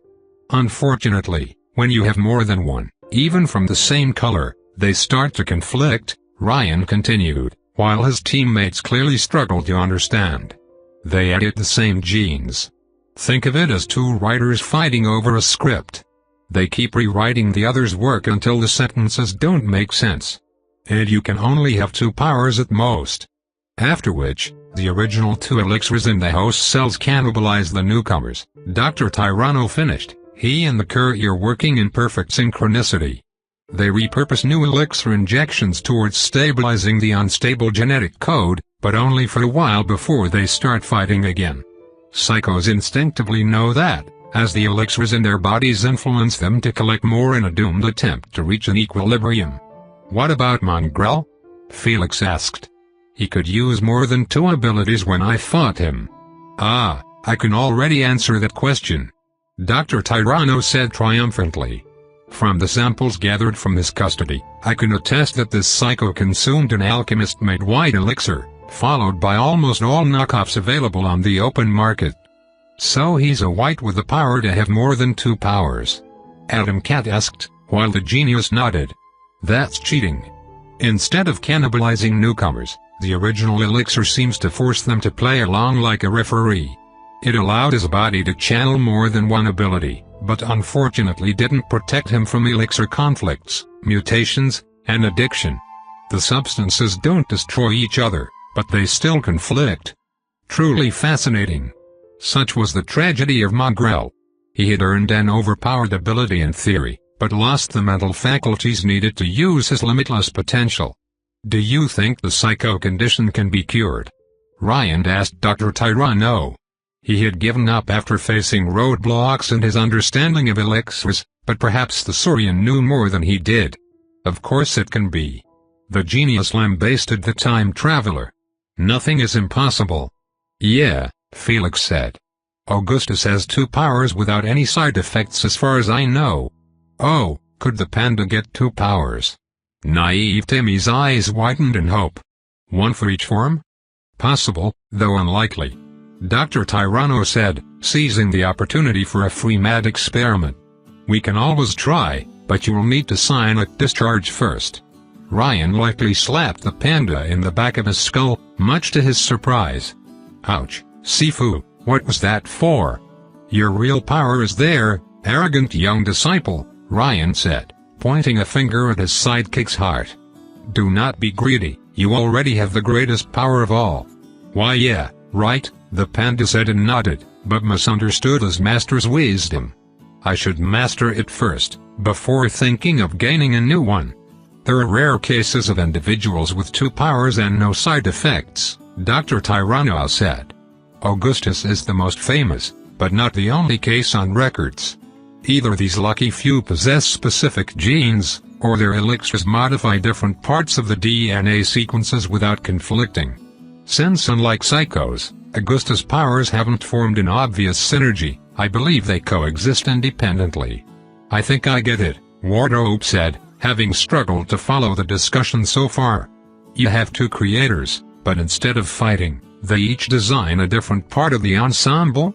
And if any equilibrium is possible, then it can, in theory, be replicated, Dr. Tirano declared with enthusiasm.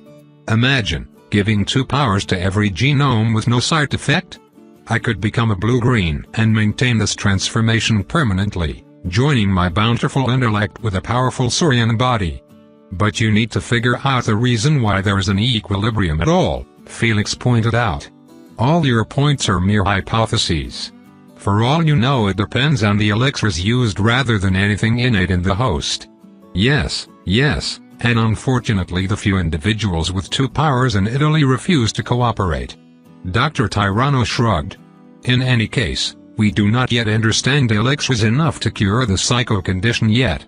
But if Mecron understood enough about powers to enhance and reverse engineer them, then why not us? Ryan's thoughts turned to the bunker below Rust Town, and his last visit there. The courier remembered entering a room with animals kept in elixir-colored liquid, and Big Fat Adam said the armory included knockoff production facilities. Perhaps even a cure for his power degeneration. He really needed to explore that place, after purging the meta from it. I would love to exchange notes on elixirs, and especially your brain copy project too. The last part caused Dr. Tirano to snort in anger. Does everybody know of it nowadays? I'm afraid you need a level 5 clearance before I can even talk to you about it. The CEO already gave me an earful about security yesterday. Felix instantly tensed, while Ryan simply shrugged. Well, my scaled friend, how can I gain one such clearance and build a strong bond of sciencehood between us? I will petition management, but the procedure usually takes months. Dr. Tirano snorted with disdain for Dynamis bureaucracy. Anyway, talking is time wasted, and I have a busy schedule. Go into the testing chambers and strip. You are all older than 18, right? My lawyer is very adamant about that part. You're not a human, the film scriptwriter said. You are a panda who drank a human shifting elixir. Ryan remained silent a moment, before exchanging confused glances with the panda and Adam Cat. All 3 of them sat in chairs next to a cardboard cutout showing Wyvern transforming into a dragon, and faced 2 Dynamis screenwriters with very strange ideas. I'm sorry. The panda asked, sinking in his chair while in human form. That's not my tragic backstory. Yes, we understand, but... The first scriptwriter reminded Ryan of an accountant, his greedy eyes hidden behind glasses. He had traded his artistic soul for a suit, and it wasn't even made of cashmere. It won't sell. What my colleague wants to say is that it's not inspirational enough. The other, meanwhile, was a walking Hollywood cliché. Some 30-something-year-old guy who thought wearing a sweater and sneakers made him look trendy. Your public persona is marketed towards young children, and your story. I'm sorry to say it, but it's depressing. Ryan kinda agreed with them on that front. When the panda told everyone about how he became a superhero, the courier had expected a funny adventure. Instead, he listened to an epic personal journey straight out of a Rocky movie. I thought it was pretty inspirational, Adam Cat argued. There were so many twists and turns. Yes, but people don't buy tickets to see a hero struggle, Four Eyes said. They go to a movie to have a good time. Everybody says they hate power fantasies, but they sell well. Which is why I think you're a gold mine, quick save, hit writer said. Ryan looked at the pass around the man's neck, finally learning his name was Kevin of all things. We can make so many cool scenes with your power, I think you might become the next action movie franchise. I'm more of an R-rated black comedy material, to be honest, Ryan said with a shrug. Felix glanced at the panda, growing more and more annoyed. What do you think? The panda is glad to get a movie at all, to be honest, the man bear replied. Do you want to be portrayed as? Felix struggled to find the correct wording. An uplifted mascot? Also, that's not how elixirs work, Ryan pointed out. We had an exposition scene like 2 hours ago. Moviegoers don't care about how it works or doesn't work, Mr. Four Eyes said. But a bear becoming a human will appeal to young children better than the other way around. I understand your skepticism, but that's because you haven't read the full Pandemania script, Kevin argued with a smile.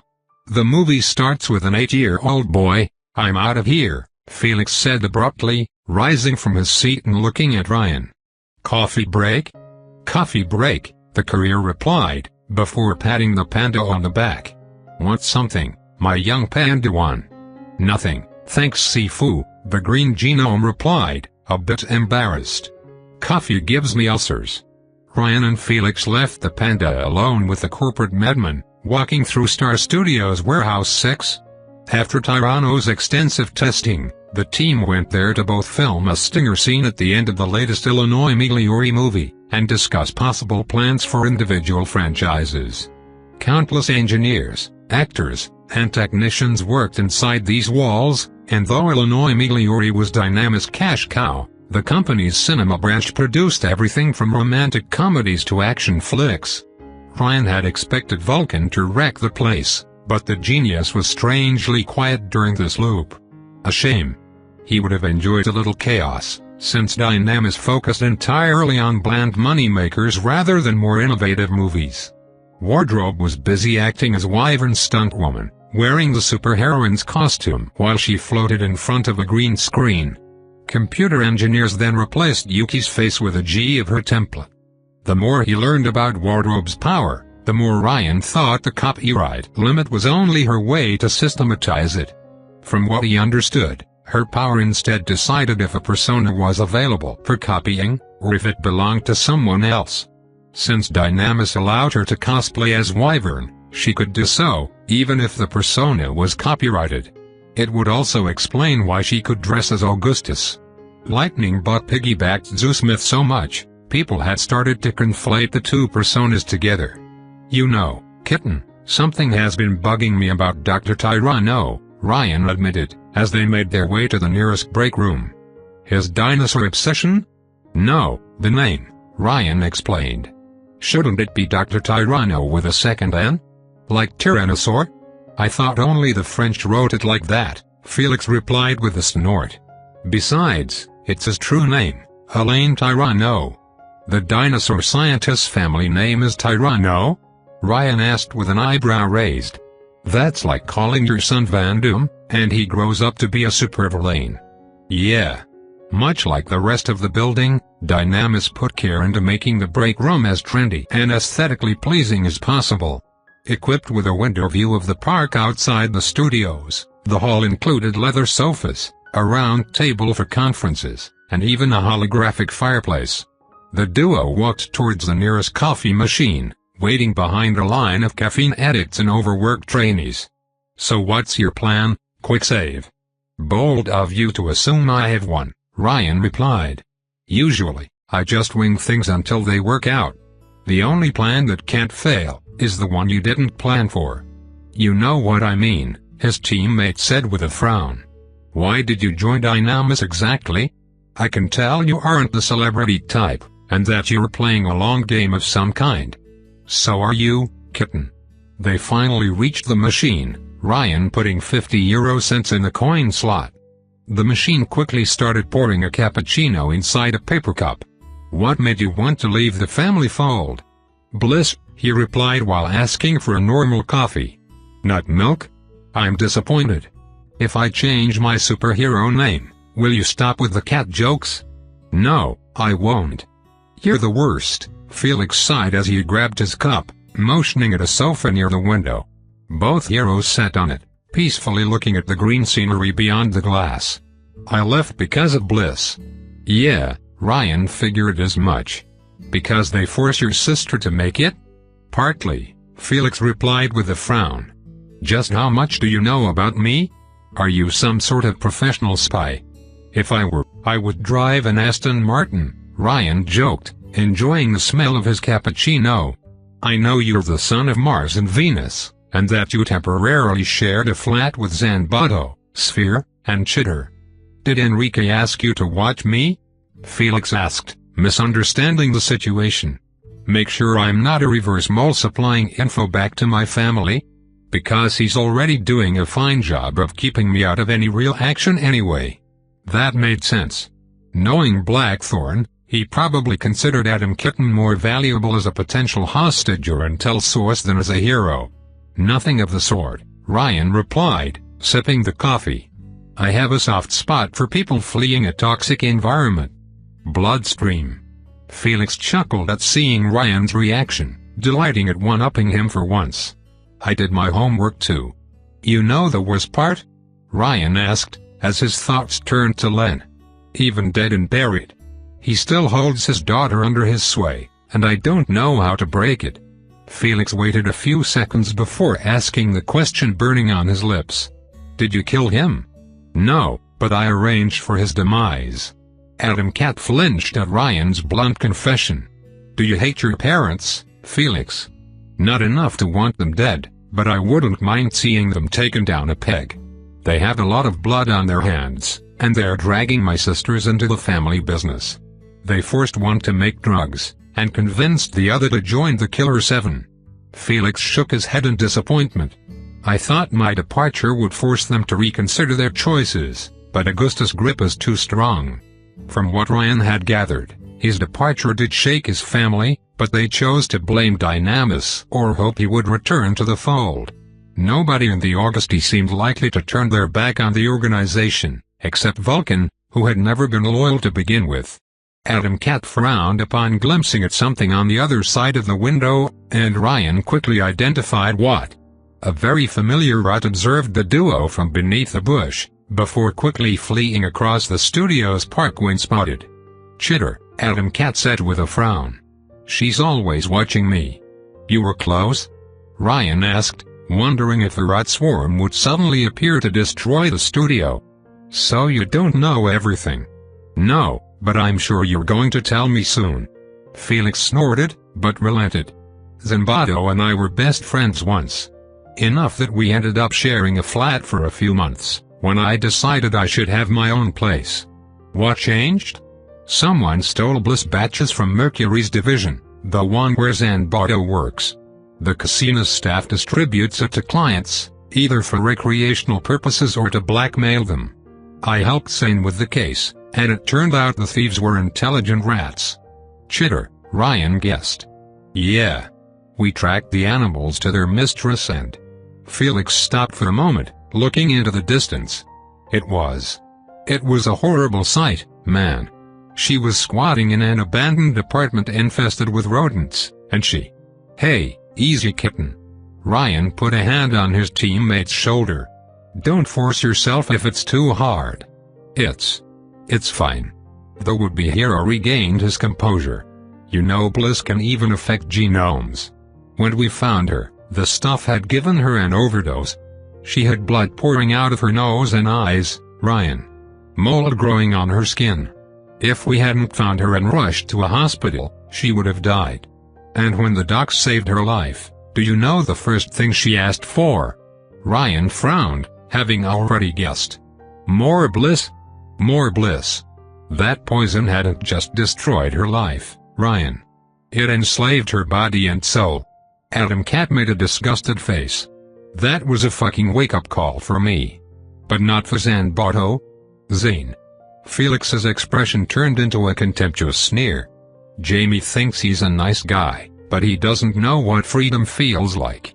He owes his entire existence to the Augusti, and he can't fathom a life outside it. Yeah, he went the extra mile to keep Ki-young clean, but he was just trying to assuage his guilt. He doesn't want to support the Bliss business, but at the end of the day, he does as he's told. The renegade finished his cup and tossed it into the nearest trash can with astonishing accuracy. It opened my eyes. Adam Cat continued his tale. I talked to Narchinia, and she admitted she never wanted to make the drug. But our parents always guilt-tripped her back into it whenever she attempted to stop. It's for the greater good of the family, honey, or addicts kill themselves because they can't help themselves. And Jamie, he let Ki-young fall into the mafia lifestyle rather than keeping her away from it. After I realized just how deep it went, I couldn't stay anymore. For all it's worth, I think you made the right choice, Ryan said, the story echoing a lot with his own. You have the right to dump toxic people out of your life. If it was just me, Ryan. Felix sighed. My family kills so many innocents, and it corrupts good people too. I thought Dynamis could help me change that, but now. Now, I don't know what to do anymore. From what I've seen so far, they are just as bad in their own way. Things can change, Ryan said, trying to cheer him up. No matter how bleak. His teammates scoffed in response. You sound like a self-help booklet. That doesn't make my words untrue, the courier replied with seriousness. It can always improve. But you have to keep trying even if you fail, again and again. That's the hard part. He wasn't sure if these words were meant for Felix or Ryan himself, but he had to say them anyway. Both fell into an uncomfortable silence, neither knowing what to say next, and none wanting to return to the scriptwriters. And then, calamity struck. Felix. Her shrill voice sent a shiver down Ryan's spine, like death crawling out of the underworld. Felix had the exact same reaction. His eyes widened in horror as he turned his head to look behind. Tell me I'm dreaming. Oh no, you aren't. Fortuna walked towards their sofa, wearing a fashionable golden shirt and skirt that exposed her legs for everyone to see. She smirked triumphantly when everyone ogled at her, glancing at Ryan as if expecting him to do the same. Our paths cross again. Much to her fury though, Ryan ignored her entirely to focus on the keycard dangling from her neck. Where did she get a pass? Oh, wait, stupid question. Of course a pass would magically fall into her hands. How the hell did you get in? Felix asked his sister, clearly far from happy to see her. The studios held a lottery, with the winners gaining a guest pass, Fortuna replied. And that's no way to greet your beautiful sister. And Dynamis let you in? Felix almost choked. Of course the corpos let me in, why wouldn't they? Look at me. I'm me. Fortuna put a hand on her waist. Though they tried to poach me, and I had to promise I would consider it. Do you realize what you made me do, you ungrateful brat? I didn't ask you to come, sis. You left me no choice. Fortuna complained. Neither of you answer messages.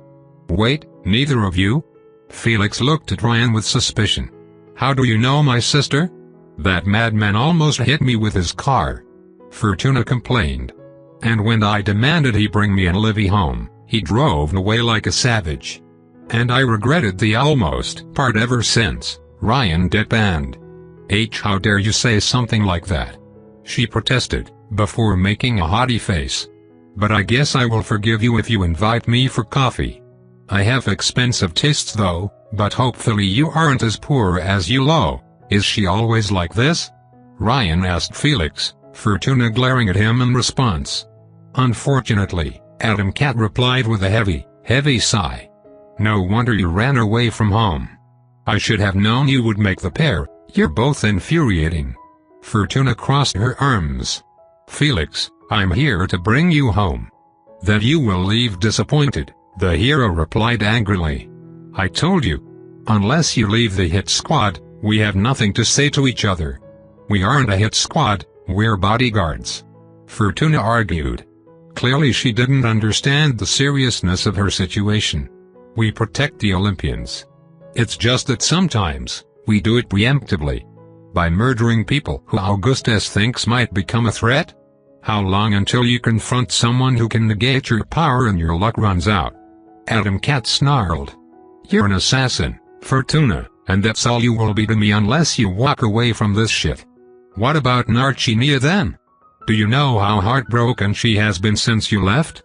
What about Livy, you selfish ass? Fortuna accused her brother. We've seen the news, how you fought with psychos in Rust Town. Don't you think we're all worried for you? I can take care of myself, Felix said as he rose from his seat, his tone dripping with venom as he faced his sister. Now get out or I will show you the door myself. I'm not leaving without you. The two started arguing so loudly they completely forgot about Ryan's existence, with Fortuna accusing Felix of having abandoned their family, while her brother blamed her for joining the Killer Seven. The technicians looked at the scene with embarrassment, with a few members of the security staff wondering if they should intervene.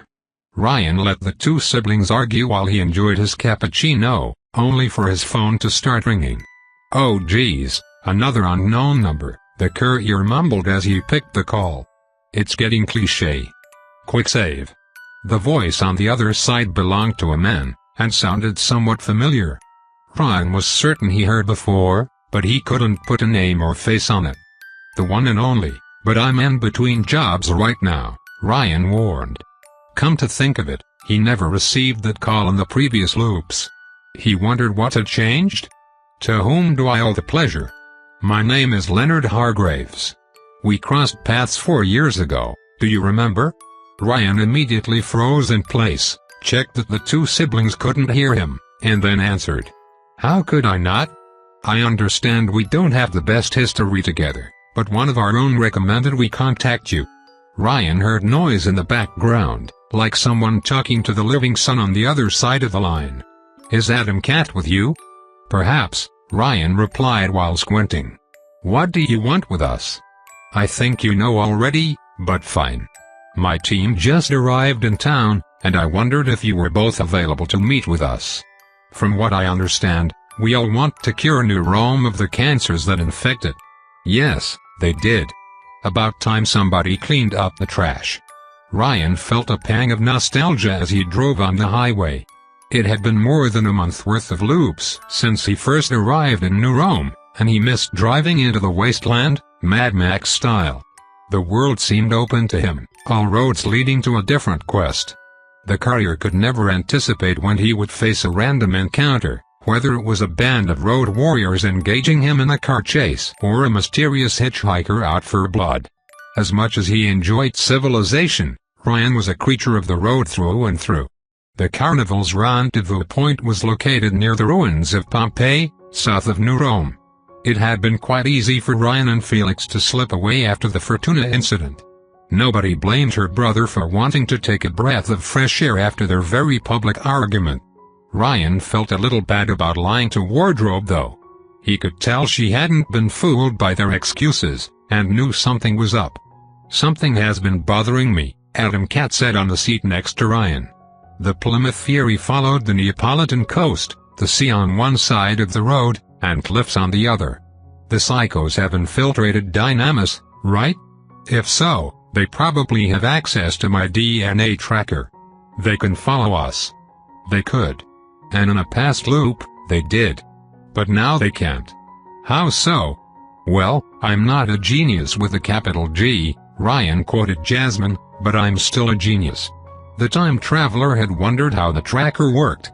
How could you track a genome by recording their DNA after all? However, after his discussions with Jasmine in the previous loop, the answer became obvious. Dynamis didn't track genomes through their genes, but by the flux radiation they passively released. So Ryan modified his car to keep the flux radiation within its confines, using the method Jasmine pioneered. Of course, it was a poor man's substitute for his ex's power armor. Staying in the car wouldn't cause Ryan to open a gate to the purple world, but it would make the passengers invisible to Dynamis radars. Hopefully, at least. Ryan still looked into his rearview mirror from time to time.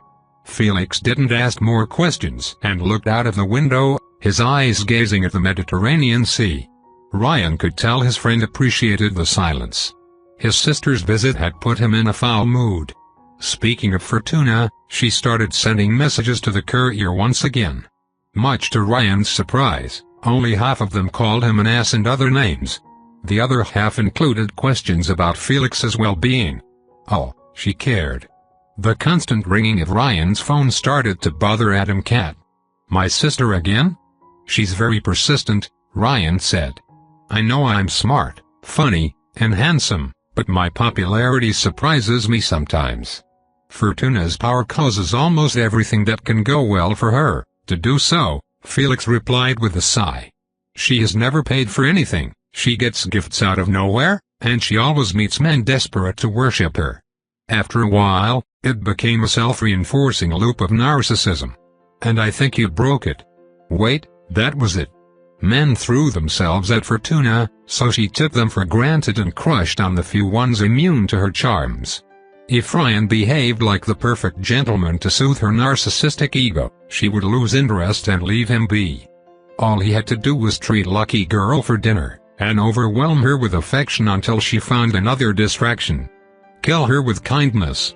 Ryan, Felix said, apparently reading Ryan's mind as the courier typed a response on his phone. "Can you do me a favor? If it's about the cat jokes, then you're asking too much." Adam Cat looked at Ryan, their eyes meeting. "Don't fuck my sister." Ryan lost himself in the blue hue of his friend's irises, as he prepared an appropriate answer. "Which one?" "I'm serious, quickie." "Don't worry," Ryan replied, putting a hand on his kitten's shoulder. "If I had to fuck the whole family, I would start with you." Felix recoiled in surprise, much to the courier's amusement. "Shut up and drive," the hero said while looking at the road. After a short hour's drive without getting ambushed by the Meta, the duo finally reached their destination. A lookout point on a rock, providing an unbeatable view of Pompeii. Even the World's End couldn't damage the ruins more than Vesuvius did, and while they briefly served as a raider gang's hideout, they had remained untouched by the wars. Leo the Living Sun was already present, hovering above the lookout's edge while in his shiny form. What a show-off! Though Ryan's eyes couldn't help but ogle at this perfect fiery form, and that lithe, flaming ass. The courier had slept with men, women, robots, monster girls. But never a son. Yet. A roguish woman with freckles and long auburn hair waited nearby next to an American bike, Ryan recognizing her as Ace, the carnival's main teleporter. "Damn, that's really them," Adam Cat gasped in admiration, as Ryan parked the Plymouth Fury. "I'm a big fan." "Thank you, Felix." Unlike his favorite kitten, Ryan didn't flinch as Shroud appeared on the back seat. "Truth be told, we wanted to talk to you for a while." "How long have you been here?" Felix asked, spooked. "Far too long," Mr. See-Through replied, as he opened the car door. "You drive like a madman, quick save." "Thanks for the compliment, but there's only 3 of you?" Ryan asked as the group exited the car to join the other carnival members. "You weren't kidding about the turnover." "We're 6, with the others already at work in the city," Shroud replied, sighing at the courier's unimpressed silence. "I warned you we needed more time to gather our allies. Mushroom, Radiohead, and the Cossack are in France right now and won't arrive before a few days." "I wish I could open portals that far," Ace said upon hearing them, before smirking confidently at the newcomers. "But don't worry, we still pack a punch. What we lack in numbers, we make up in quality." "Easy for you to say, you have a freaking son on your side," Ryan mused. While the Meta had them greatly outnumbered, they did have greater individual firepower. The Sun Incarnate looked at Quicksave with a mix of amusement, and a tiny bit of respect. "Greetings, Ryan," he said with his sexy hero voice. "I wanted to thank you for the help you provided to us so far. It felt so strange to meet this man again." From his point of view, it had only been 4 years, but for Ryan, it had been centuries since Bloodstream's demise. And yet this event remained forever engraved in the courier's mind. Ryan couldn't quite put a word on how he felt about the carnival as a whole. On one hand, they separated him from Len for countless loops, but on the other hand, they saved him from Bloodstream, and he owed them a life debt. In the end, he leaned towards appreciation. Now that he had reconnected with Len, he would let bygones be bygones. However, he had also grown to like some Augustine members during his loops, and the carnival planned to destroy their organization one way or another. What Livia said about her mother's death also bothered Ryan, who wanted to investigate. The courier had come to New Rome to reunite with Len, but now, he had the feeling he couldn't leave the city, even after the Metagang's destruction. A war was brewing, and too many lives were at risk. "You were a carnival plant all along?" Felix asked his teammate, interrupting his thought process. "I'm more of a wild card," the courier replied. "A one-man wrecking ball."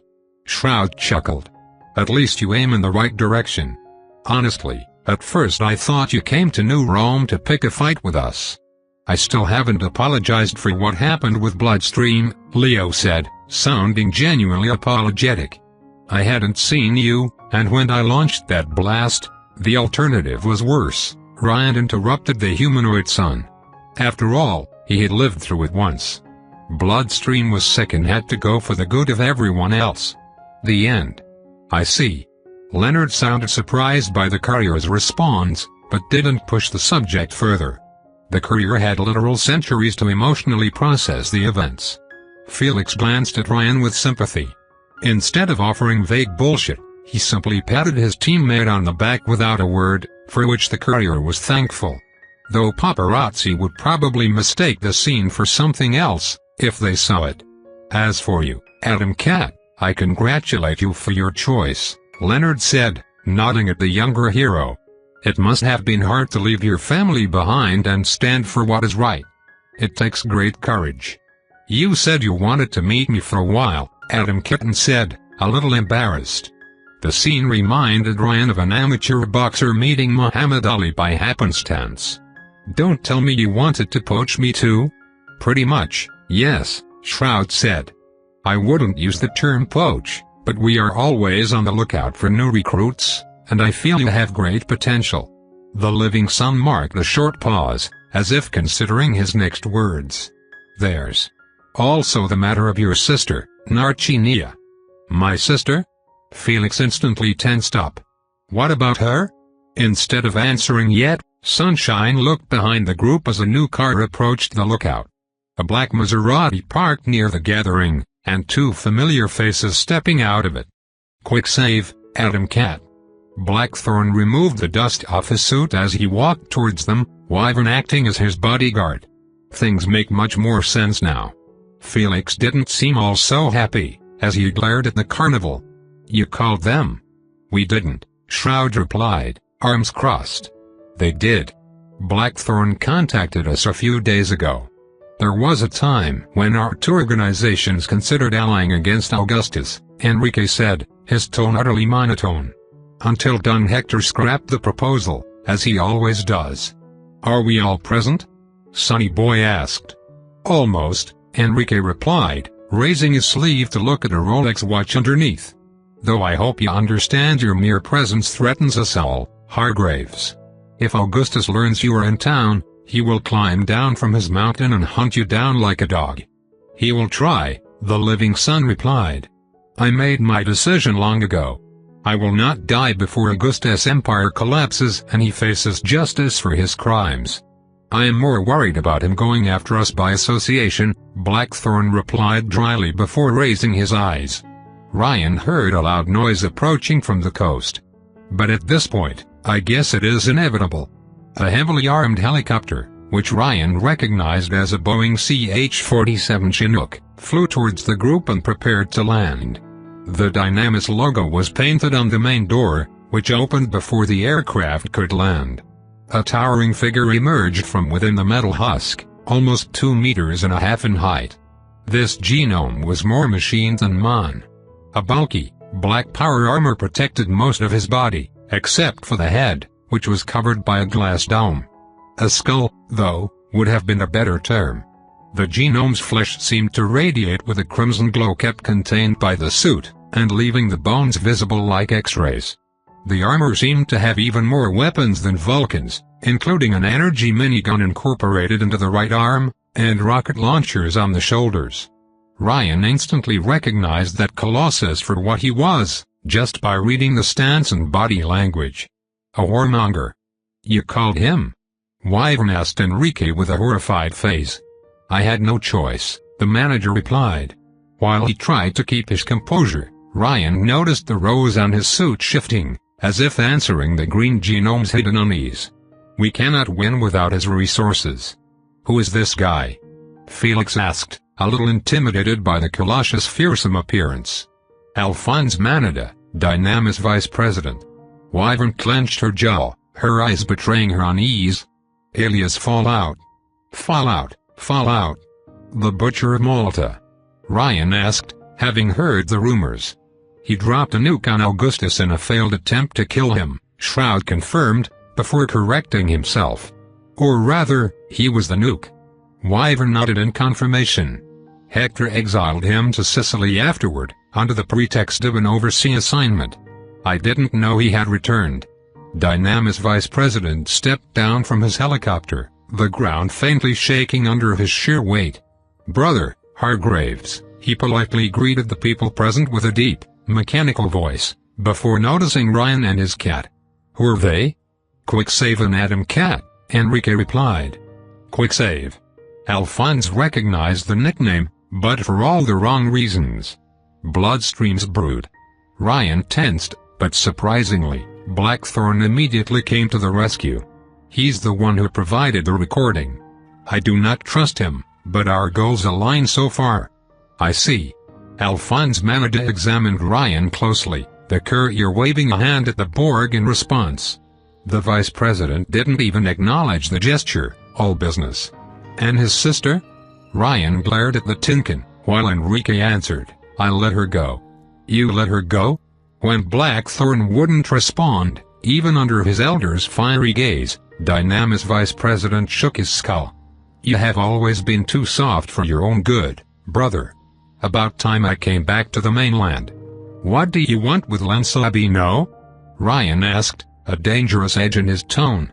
"That is none of your business," Alphonse Manada replied angrily. "Her technology is impressive, you will agree," Enrique said hastily. "After her stunt with her bubble prisons, I wondered about hiring her for security purposes. An undersea prison might be the best solution to keep psychos under lock and key." Ryan could smell a lie when he heard one, but Leo Hargraves coughed and took over the discussion. "Gentlemen, please. We gathered you to discuss how to deal with the various criminal groups in the city, and we strongly suspect Dynamis might be supporting them." "Suspicions?" Felix snorted. Quicksave provided a recording where the Meta's second-in-command declares having been hired by our CEO to harass Augustus' forces, Enrique explained calmly, Wyvern crossing her arms in quiet fury. Considering Sishok showed an intimate knowledge of top-secret Dynamis projects, and other circumstantial evidence, I assume the intel is genuine. "It is," Shroud confirmed. "I have scouted the Metagang's territory, though I could not get close to their headquarters without the land noticing me. They used repurposed Dynamis drones, and some of their unpowered mooks carried laser weapons." Though it clearly infuriated him to do so, Enrique kept digging his company's grave. "I asked Devilry to investigate, and some of our technicians have been reported as missing. I believe either our CEO directly sent them to supply the Metagang with genius-made tech, or Sishok used the opportunity to enslave them." Alphonse Manada listened to everything in silence, and when he finally spoke, it was with a tone of pure, unrestrained disgust. "Our father has betrayed our trust, and that of all of New Rome. We have nothing to do with this mess, I assure you." "Good," he said, before clearing her throat. "Well, it's bad, but hopefully that means we won't have to fight. We intend to hit the Meta and destroy them, before turning our attention to the Augusti," Leonard declared. Ryan noticed that he avoided mentioning the bunker to the corpos, which was wise. Perhaps they hoped to destroy the base before the Manada siblings notice its existence. "Will you interfere?" "No," Enrique replied.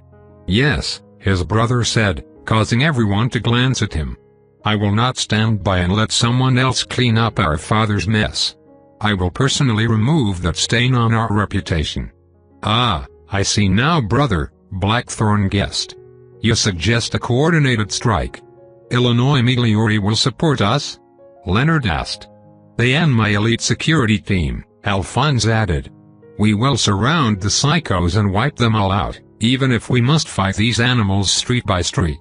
"Now he's speaking my language," Felix whispered to Ryan. Indeed, the courier was surprised by the Barg's decisiveness. Though he was clearly a closet supervillain considering his fashion sense and bloodthirsty behavior, the courier might consider calling upon him in a future loop if things went well. "I have some reservations," Sonny Boy said. "If the Metagang has infiltrated your organization all the way to the top, then the more people involved, the greater the risk of a leak. We will only inform our most reliable heroes and officers," Enrique argued. Which, when reading between the lines, meant those loyal to us and not to our CEO. "A wise choice, but you forget a detail," Shroud argued. "Sishok will use hostages, and he can transfer his mind from one body to the next." "He can do that?" Wyvern asked with a frown. "I wondered why he killed himself fighting Quicksave's group, but this makes more sense. Unfortunately, We have no means of properly canceling his ability, Shroud sighed, taking this personally. He has started transforming homeless people into thrills and giving them weapons. A frontal assault will lead to casualties, while a small strike team can decisively behead the Meta's leadership. Ryan clenched his fist, as he felt an ominous sense of déjà vu. It was the first Rust Town raid all over again. There will be a conflict in the streets even if you miraculously defeat Sishak and Adam, Wyvern pointed out with a grim face. The latter can barely keep his men under control, and without his unifying presence, they will probably rampage around. Enrique cleared his throat, commanding everyone's attention. Both strategies are not necessarily exclusive. The Carnival can focus on hitting the Meta's leadership while our larger force surrounds their headquarters and contains Adam's men. After a short moment of silent consideration, Leo Hargraves glanced at his teammates. "What do you think?" "I could quickly transport groups around town," said his teleporter. "Like during our battle with Mekran. If we coordinate properly, I think we can hit them hard before the Meta gang can prepare a counterattack." Though Shroud remained silent, Ryan sensed his gaze on his back. The glass manipulator probably weighed the pros and cons of involving Dynamis directly. On one hand, it would make destroying the bunker easier, but on the other, it increased the risks of discovery. Eventually, the risk of Big Fat Adam getting his hands on orbital weaponry was too overwhelming to ignore. "When would you be ready?" Sunshine asked the Carapos. "Tomorrow," Alphonse declared. "That's way too soon, Al," Enrique protested. "The longer we wait, the greater the risk of discovery," the vice president replied with a grunt. "Father will grow cautious once he learns I have returned. We can quickly mobilize, especially since Devilry is with us," Wyvern told her manager. "By the time Hector learns who our target is, he will have no choice but to go along. I'm sure he will protest, but in the end, he can't publicly support psychos. Results will speak for themselves." "Brother." Alphonse turned towards Enrique, his tone heavy. "Once we deal with the Meta and make them talk, you know what we must do. I can forgive Father's cowardice, but treachery? Never." For the first time since Ryan had met him, Blackthorn let out a long, heavy sigh. It reminded him of a condemned sinner bracing himself for Judgment Day. "I hoped it wouldn't come down to this, Al. Father had his chance. For our company to survive, Dynamis needs new management. A firmer one." Alphonse observed his brother and waited for him to commit. "Do I have your support?" Blackthorn marked a short pause, before cautiously answering, "Yes." Wyvern's eyes narrowed as she listened. "Enrique, are you suggesting a coup?" Blackthorn confirmed. "Once the Meta are dealt with, we will remove Don Hector from office whether he likes it or not. It will be a civil war," Wyvern warned. "Hector won't go down without a fight, and our heroes will make the right choice, or pay for the consequences," Alphonse Manada said with an angry growl. "Corruption, fame, and greed have poisoned our ranks for too long. They let the Meta and the Augustine make fools of us. It's time we purge the rot away, Wyvern. We cannot rebuild a functional post-war government on these foundations." Blackthorn glanced at the Carnival. "Where do you stand on this issue?" "We will see," Leonard replied. "After what he did, Hector needs to be deposed, and we will act to protect innocents from the crossfire. However, this seems like a private matter between you boys," Ace said with a smile. "And we have our own fish to fry." "Augustus?" Alphonse snorted. "You miscalculate, Hargraves. He's our common enemy, and once Father is out of the picture." "If we succeed, brother," Enrique pointed out. Yes, Alphonse Manada snorted, as he returned to his helicopter. Clearly, he had made up his mind long ago. "We will keep in touch, brother. I will serve as a liaison between everyone," Blackthorn replied. "Thank you." And without wasting time, Alphonse climbed back on his helicopter and flew away. Ryan couldn't explain why, but that man's behavior reminded him of Augustus. And he didn't appreciate it one bit. "I like him," Adam Cat said, glancing at Alphonse's helicopter vanishing in the skies. "He gets shit done." Wyvern clearly didn't share his opinion. He does, but he doesn't know when to stop either. If Alphonse becomes CEO...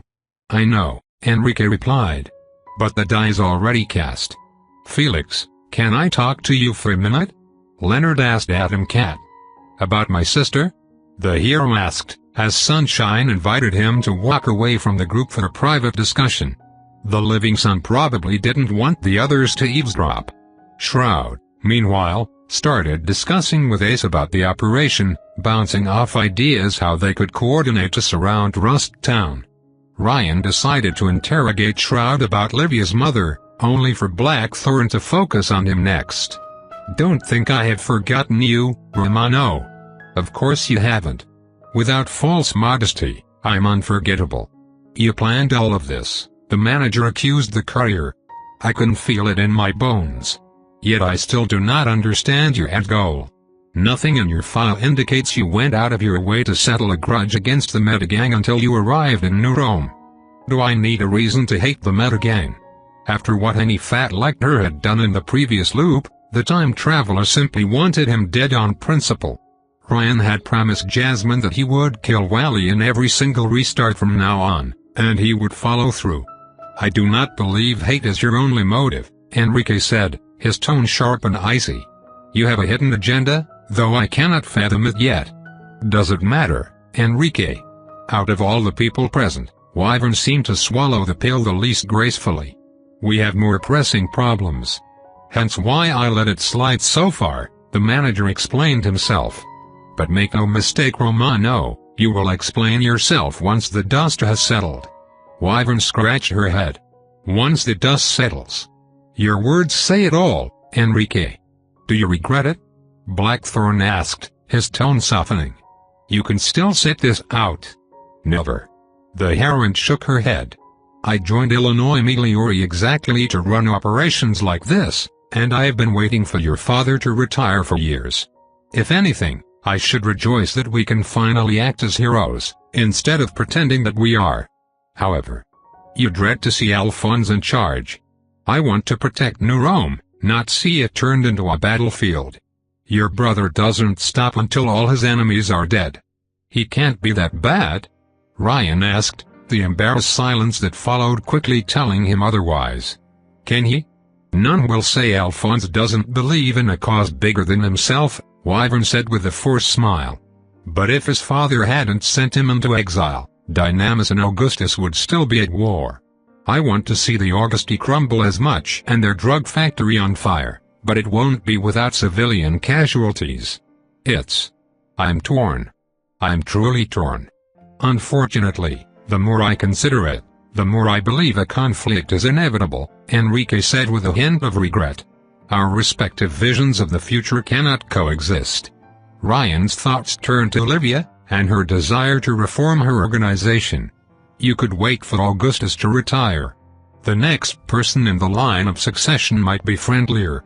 I thought we could reach an agreement with Augustus' daughter once she took over the organization. Yes, the manager conceded. But the situation is too unstable. Augustus' kind never goes into quiet retirement. Once he learns our father sent the metal gang after him, and he will know, he shall strike back. And let's not talk about his feud with Hargraves. I just don't get it, Wyvern said, hands on her waist. Why would Hector risk so much by allying with someone like Adam? My father believes he can buy everyone's loyalty, if the price is right, Enrique replied. Money or knockoff elixirs, it makes no difference for him. But why does he prevent us from striking while hiring monsters to do it in secret?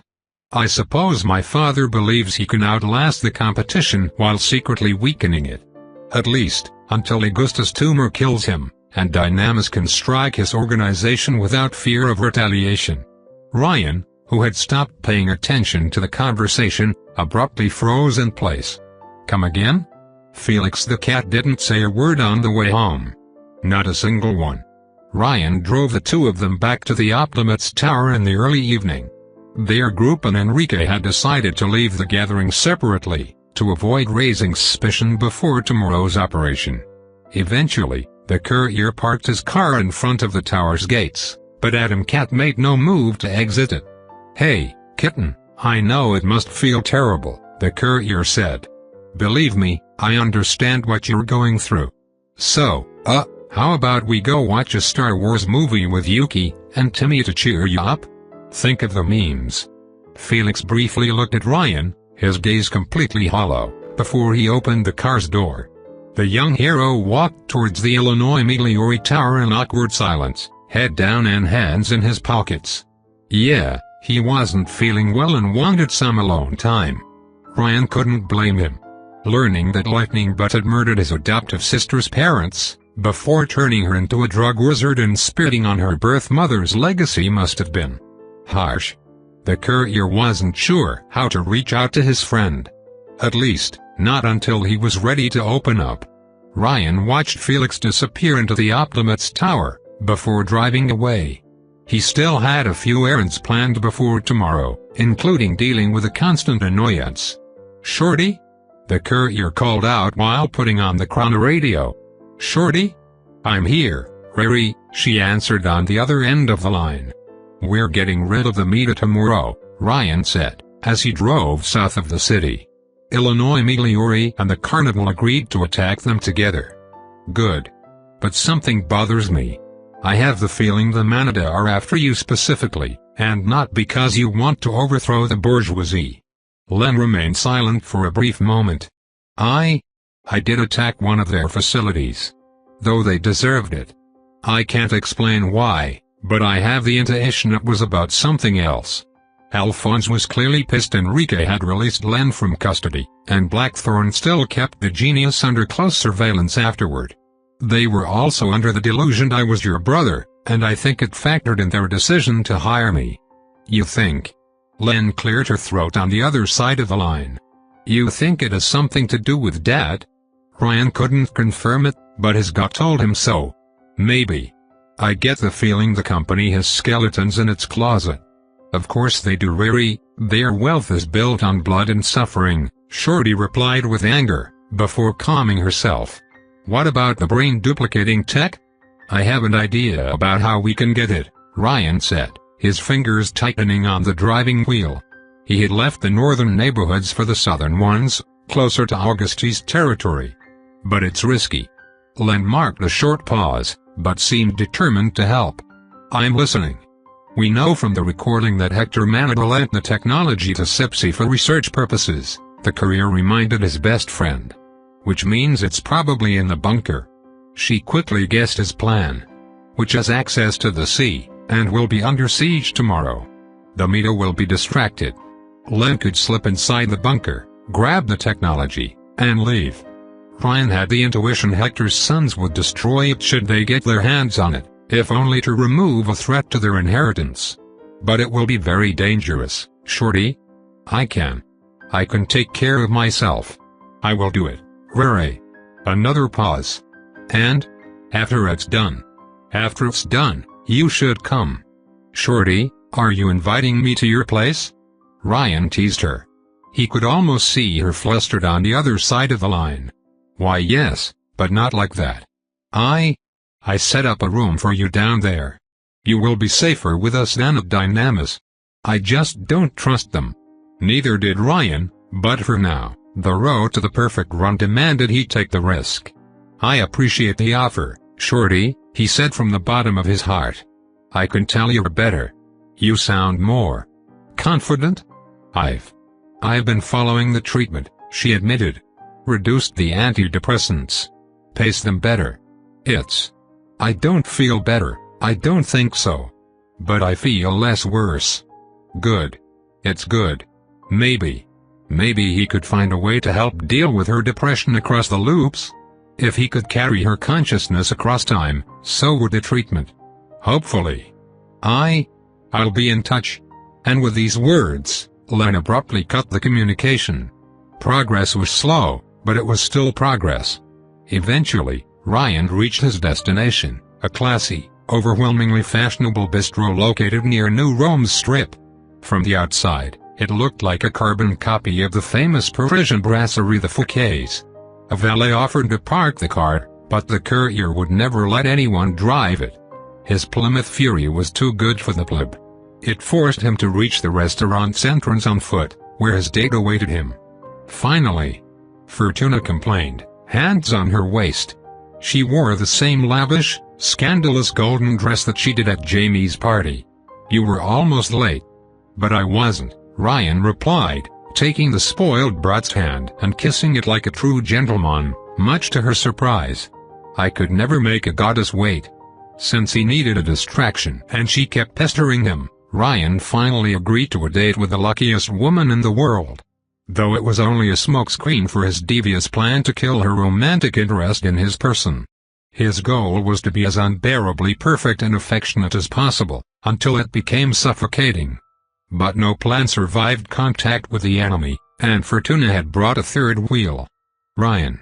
In contrast to her friend's outrageous outfit, Olivia Auguste wore a modest, sleeveless crimson dress and golden bracelets.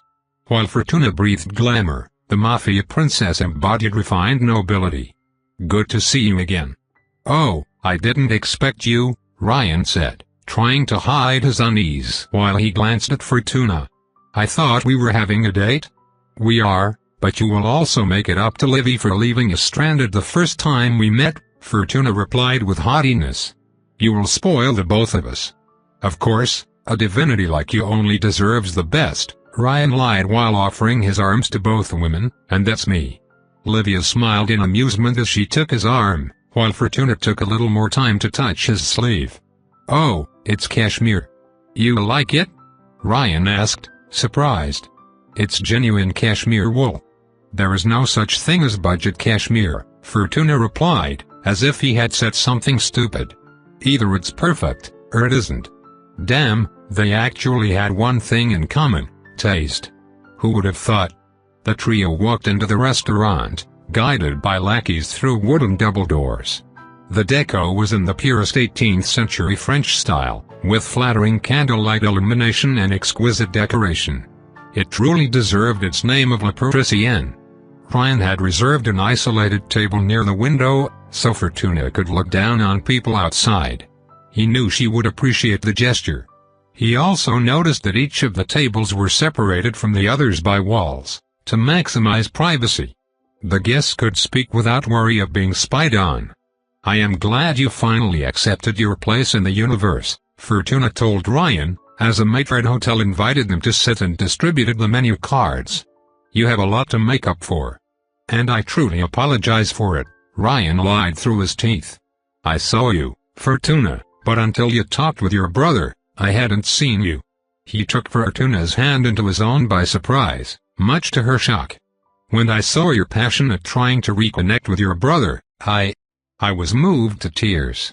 Through skills honed through countless restarts, Ryan seemed about to cry for a moment. Your heart of gold, it blinded me. I'm glad you finally noticed, she replied, utterly flustered.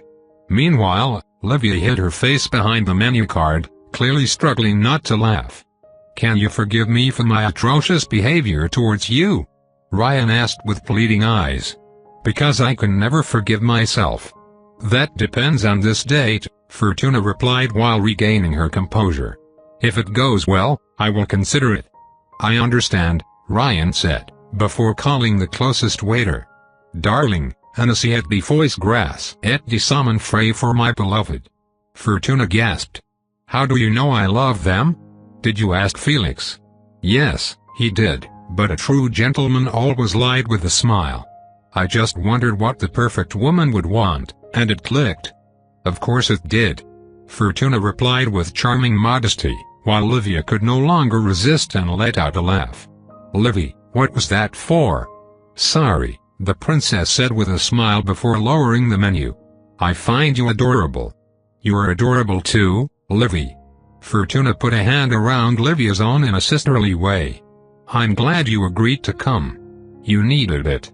Thanks, the princess replied, though her smile turned sadder. I need a distraction, with all that's happening lately. Ryan, your mission for the night is to cheer her up, Fortuna all but ordered the courier. I will do my best, Ryan replied with a smile. You're quite close, I see. Our parents were very close, Livia explained.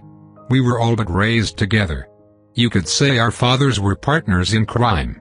Fortuna chuckled at her own joke, but not as loud as Ryan. He immediately felt dirty. It was terrible, even by his standards.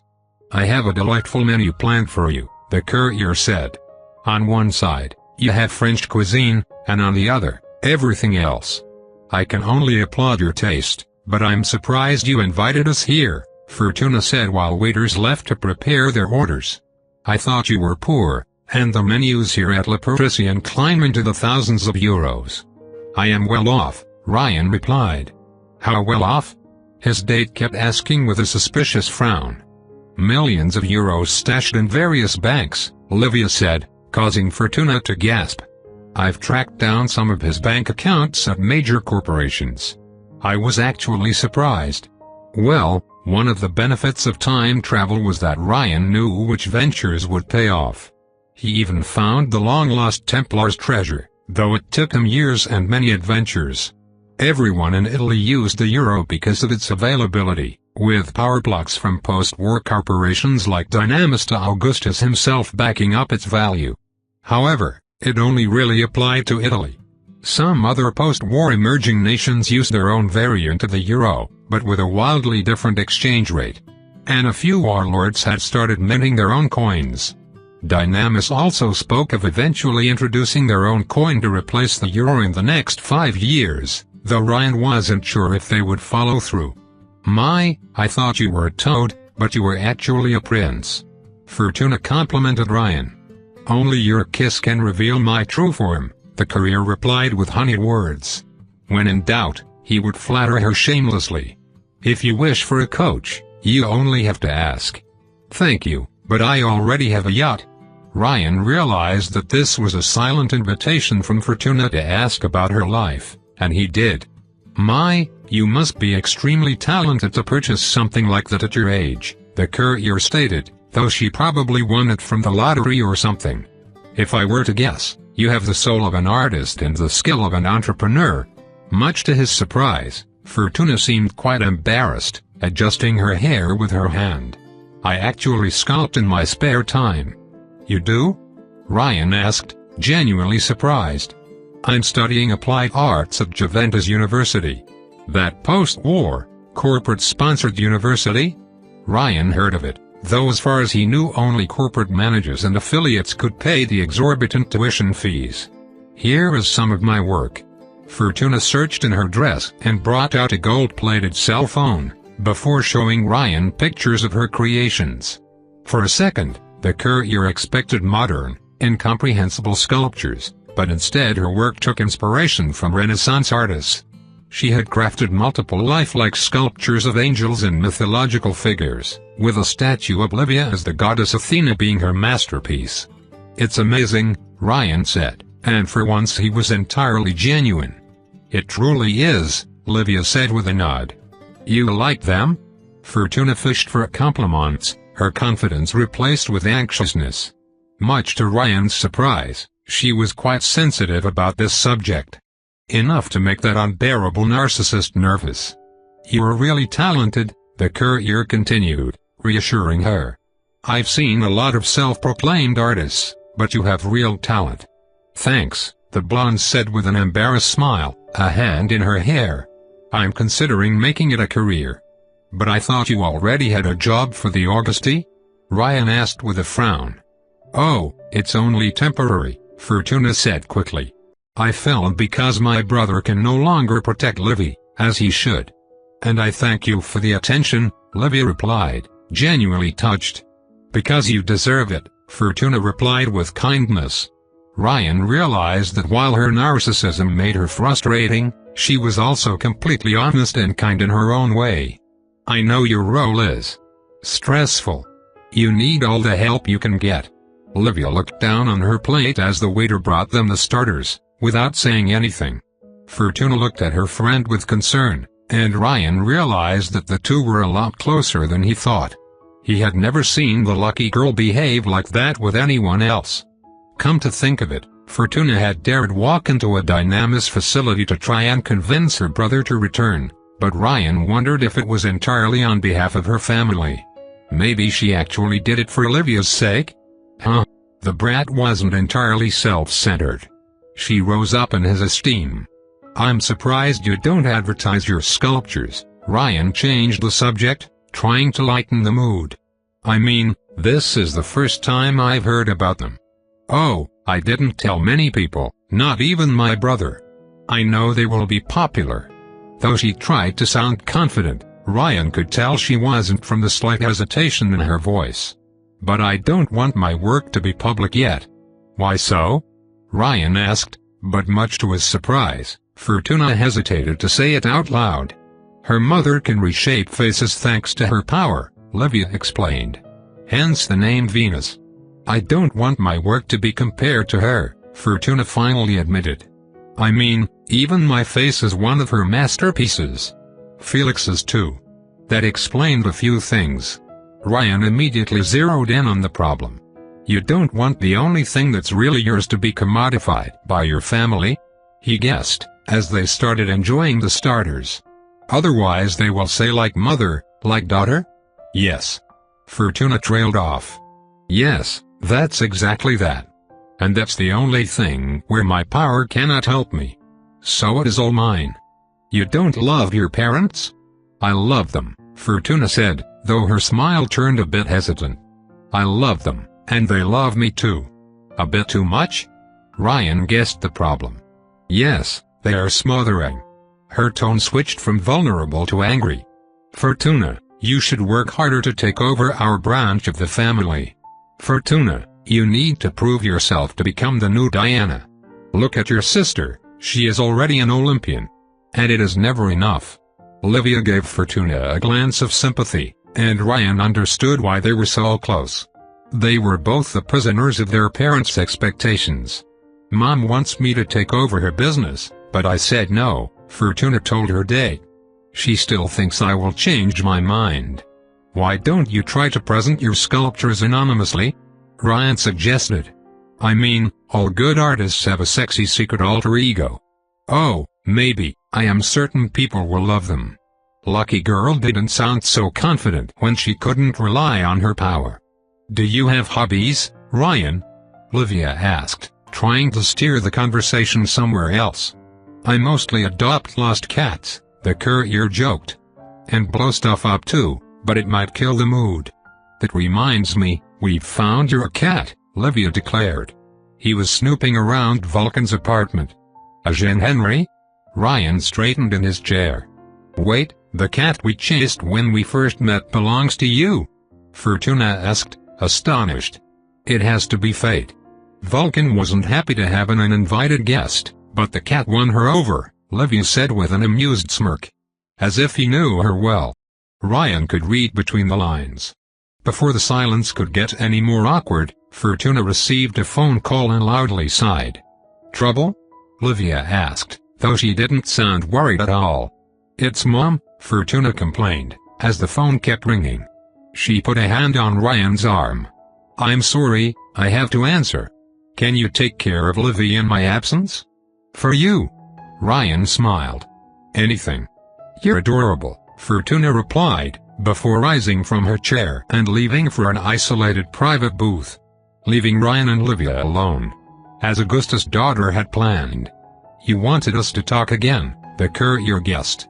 Yes, the princess replied with a strained smile. You dated her in the previous loop, didn't you? Vulcan. That's why your teleporting cat hangs out with her. No point in denying it. Yeah.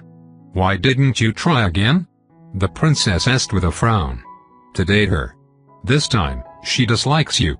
Jasmine, my Jasmine, made me promise not to replace her, Ryan said, his eyes glancing at his champagne glass. I don't want to see it that way, but the person I dated is gone. The current Vulcan is a stranger with her face, and none of the memories. Livia's eyes softened. I see.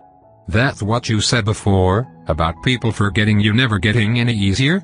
Yes, he admitted. I try not to get too attached to anyone, but I forgot myself last time. Then what about Fortuna? What is she for you? There was a hint of reproach in her tone. An ungodly annoyance. It's all part of my diabolical plan to make her give up on my person. Livia raised an eyebrow in skepticism. By being the perfect gentleman? Well, yes. The more Ryan gave Fortuna the cold shoulder, the more she harassed him. Ergo, the opposite should make her stop. I don't expect you to understand my brilliant logic. Do not break her heart, Ryan, Olivia warned him, her voice no longer friendly. Fortuna is my best friend, and while she looks otherwise at first glance, she is a sensible soul inside. Ryan was a bit skeptical, but she knew her friend better than he did. I admit I like her more now that she showed a little kindness. She is under a lot of pressure, more than you know, Olivia said. The main reason why she joined the Killer 7 is to protect me. So I do not feel alone. I owe her for this. Even if you think there will be no consequences for hurting her feelings due to your power, I guarantee you that I will not forget it. Ryan joined his fingers, his face serious. Why are you here, princess? The real reason. She crossed her arms, her gaze turning to steel. The carnival, Ryan, Olivia said, her tone venomous. It's about the carnival. Here they were. The real reason for her presence. I suppose this is why you wanted us to meet in a public place, with your unbelievably lucky friend nearby. You thought I would have you assassinated if we met in private? I keep seeing the carnival in New Rome lately, fighting the Meta Gang, Olivia said. It's them, right? The people who asked you to blow up the Bliss factory. You brought them to the city. I can't see your actions, but they still make ripples. Yes, it's the carnival, Ryan admitted. No point in hiding it anymore. I warned you, I told you I would let you be as long as you didn't target my family, Olivia reminded him. And I have. But you are willing to collaborate with the people who murdered my mother. It was an accident, from what I heard. Who told you that, Hargraves?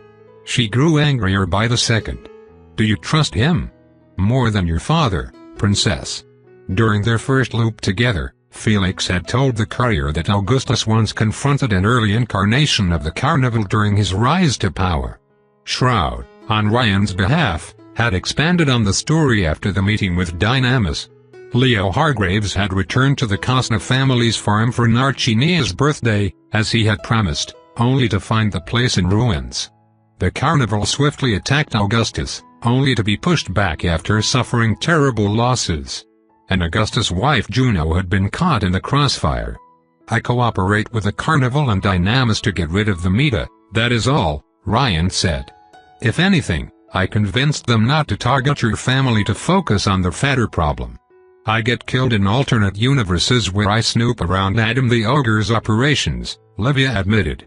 They are planning something big, aren't they? Something so terrible they're willing to risk angering my father to keep it quiet. Yeah. But if all goes well tomorrow, they won't be able to pull it off. Her comment made Ryan wonder if Adam's decision to fire the Behemoth had truly been as impulsive as he pretended. Afterward, I will get rid of the Bliss factory and hopefully you will never hear from me again. You brought the carnival here, Ryan, Olivia argued.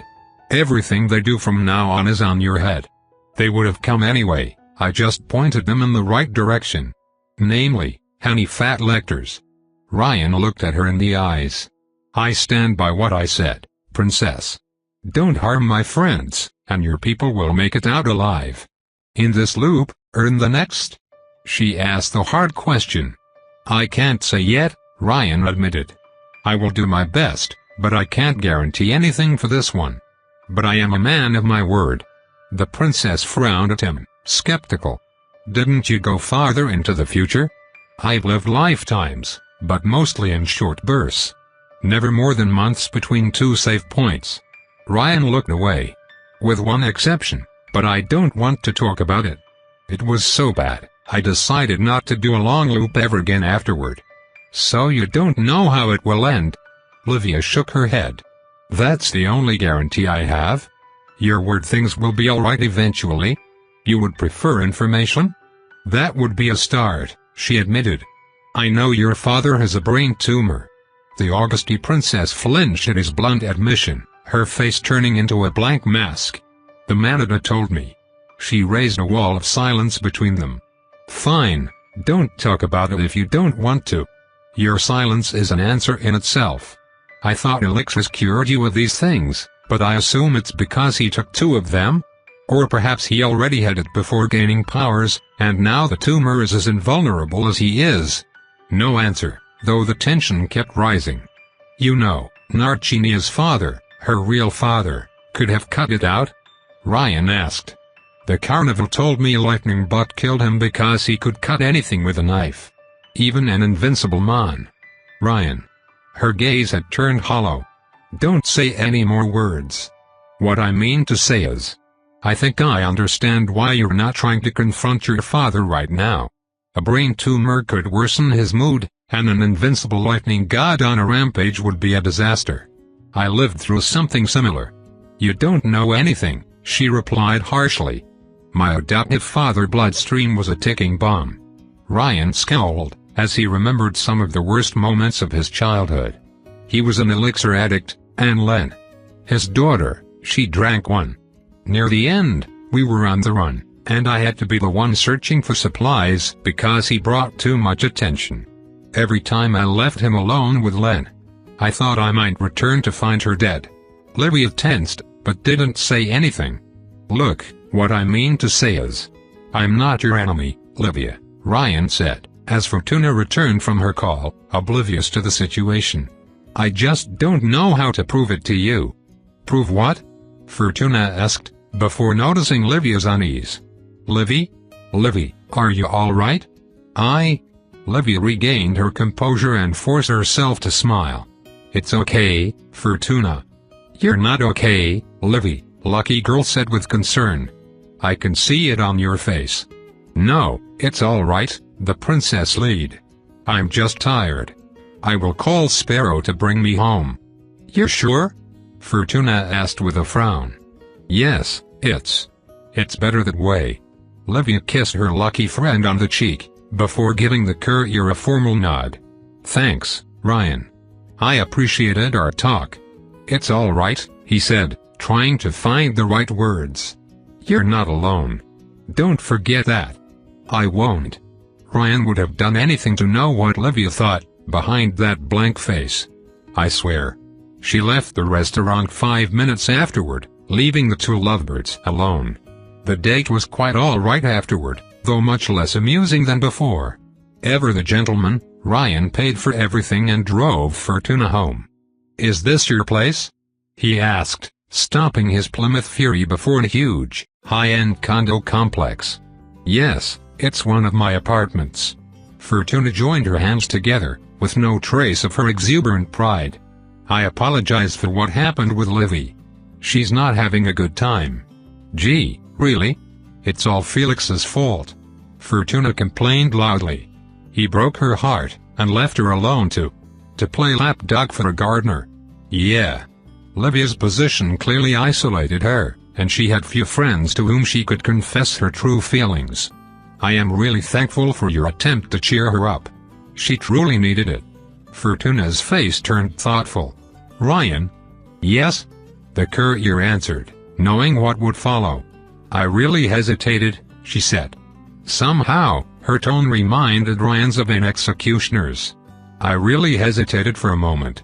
But, yes, Ryan thought. Say it won't work between us, and we're better as friends. But I have decided to forgive you, Fortuna said with a merciful expression. I will forgive you for your boorish behavior. A short silence followed. Oh my, thank you, Ryan said, outwardly happy and inwardly disappointed. Had his plan worked too well? I couldn't have lived without your forgiveness. I know, but you have it. I even enjoyed myself. Fortuna smiled and joined her hands, without saying anything else. He had the feeling she wanted to ask him something, but wasn't sure how to say it. Well, I guess I will walk you to the door and then leave, Ryan said, moving to open the car's door. It remained locked. Ryan frowned as he checked on the other doors. None of them opened. The Plymouth Fury also refused to start, even if 5 different backup systems should prevent that kind of problem. So that's how it is, Ryan muttered to himself. Is there a problem? Fortuna asked with a smug smile. Do you have 10 minutes to quickly show me your sculpture collection? Ryan asked with a charming smile. I don't want to bother you. Oh no you do not, she reassured him, The very picture of false modesty. You do not bother me at all. This time, the car door opened normally. Damn it, her power was busted. Felix the cat didn't say a word on the way home.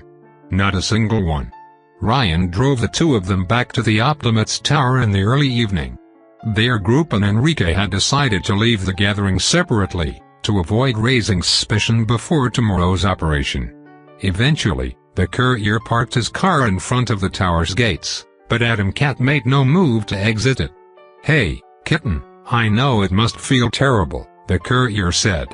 "Believe me, I understand what you're going through. So, how about we go watch a Star Wars movie with Yuki and Timmy to cheer you up? Think of the memes." Felix briefly looked at Ryan, his gaze completely hollow, before he opened the car's door. The young hero walked towards the Illinois Migliore Tower in awkward silence, head down and hands in his pockets. Yeah, he wasn't feeling well and wanted some alone time. Ryan couldn't blame him. Learning that Lightning Butt had murdered his adoptive sister's parents, before turning her into a drug wizard and spitting on her birth mother's legacy must have been harsh. The courier wasn't sure how to reach out to his friend. At least, not until he was ready to open up. Ryan watched Felix disappear into the Optimates Tower, before driving away. He still had a few errands planned before tomorrow, including dealing with a constant annoyance. "Shorty?" the courier called out while putting on the chrono radio. "Shorty? I'm here, Riri," she answered on the other end of the line. "We're getting rid of the meter tomorrow," Ryan said, as he drove south of the city. Illinois Migliore and the carnival agreed to attack them together. Good. But something bothers me. I have the feeling the Manada are after you specifically, and not because you want to overthrow the bourgeoisie. Len remained silent for a brief moment. I did attack one of their facilities. Though they deserved it. I can't explain why, but I have the intuition it was about something else. Alphonse was clearly pissed Enrique had released Len from custody, and Blackthorn still kept the genius under close surveillance afterward. They were also under the delusion I was your brother, and I think it factored in their decision to hire me. You think? Len cleared her throat on the other side of the line. You think it has something to do with Dad? Ryan couldn't confirm it, but his gut told him so. Maybe. I get the feeling the company has skeletons in its closet. Of course they do, Riri. Their wealth is built on blood and suffering, Shorty replied with anger, before calming herself. What about the brain-duplicating tech? I have an idea about how we can get it, Ryan said, his fingers tightening on the driving wheel. He had left the northern neighborhoods for the southern ones, closer to Auguste's territory. But it's risky. Len marked a short pause, but seemed determined to help. I'm listening. We know from the recording that Hector Manada lent the technology to Sipsy for research purposes, the courier reminded his best friend. Which means it's probably in the bunker. She quickly guessed his plan. Which has access to the sea, and will be under siege tomorrow. The meter will be distracted. Len could slip inside the bunker, grab the technology, and leave. Ryan had the intuition Hector's sons would destroy it should they get their hands on it, if only to remove a threat to their inheritance. But it will be very dangerous, Shorty. I can take care of myself. I will do it, Rere. Another pause. And? After it's done. After it's done, you should come. Shorty, are you inviting me to your place? Ryan teased her. He could almost see her flustered on the other side of the line. Why yes, but not like that. I set up a room for you down there. You will be safer with us than at Dynamis. I just don't trust them. Neither did Ryan, but for now, the road to the perfect run demanded he take the risk. I appreciate the offer, Shorty, he said from the bottom of his heart. I can tell you're better. You sound more confident? I've been following the treatment, she admitted. Reduced the antidepressants. Pace them better. I don't feel better, I don't think so. But I feel less worse. Good. It's good. Maybe he could find a way to help deal with her depression across the loops. If he could carry her consciousness across time, so would the treatment. Hopefully. I'll be in touch. And with these words, Len abruptly cut the communication.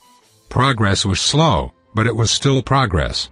Eventually, Ryan reached his destination, a classy, overwhelmingly fashionable bistro located near New Rome's Strip. From the outside, it looked like a carbon copy of the famous Parisian brasserie the Fouquet's. A valet offered to park the car, but the courier would never let anyone drive it. His Plymouth Fury was too good for the pleb. It forced him to reach the restaurant's entrance on foot, where his date awaited him. Finally, Fortuna complained, hands on her waist. She wore the same lavish, scandalous golden dress that she did at Jamie's party. "You were almost late." "But I wasn't," Ryan replied, taking the spoiled brat's hand and kissing it like a true gentleman, much to her surprise. "I could never make a goddess wait." Since he needed a distraction and she kept pestering him, Ryan finally agreed to a date with the luckiest woman in the world. Though it was only a smokescreen for his devious plan to kill her romantic interest in his person. His goal was to be as unbearably perfect and affectionate as possible, until it became suffocating. But no plan survived contact with the enemy, and Fortuna had brought a third wheel. Ryan. In contrast to her friend's outrageous outfit, Olivia Auguste wore a modest, sleeveless crimson dress and golden bracelets. While Fortuna breathed glamour, the Mafia princess embodied refined nobility. "Good to see you again." "Oh, I didn't expect you," Ryan said, trying to hide his unease while he glanced at Fortuna. "I thought we were having a date." "We are, but you will also make it up to Livy for leaving us stranded the first time we met," Fortuna replied with haughtiness. "You will spoil the both of us." "Of course, a divinity like you only deserves the best," Ryan lied while offering his arms to both women, "and that's me." Livia smiled in amusement as she took his arm, while Fortuna took a little more time to touch his sleeve. "Oh, it's cashmere." "You like it?" Ryan asked, surprised. "It's genuine cashmere wool." "There is no such thing as budget cashmere," Fortuna replied, as if he had said something stupid. "Either it's perfect, or it isn't." Damn, they actually had one thing in common: taste. Who would have thought? The trio walked into the restaurant, guided by lackeys through wooden double doors. The deco was in the purest 18th century French style, with flattering candlelight illumination and exquisite decoration. It truly deserved its name of La Parisienne. Ryan had reserved an isolated table near the window, so Fortuna could look down on people outside. He knew she would appreciate the gesture. He also noticed that each of the tables were separated from the others by walls, to maximize privacy.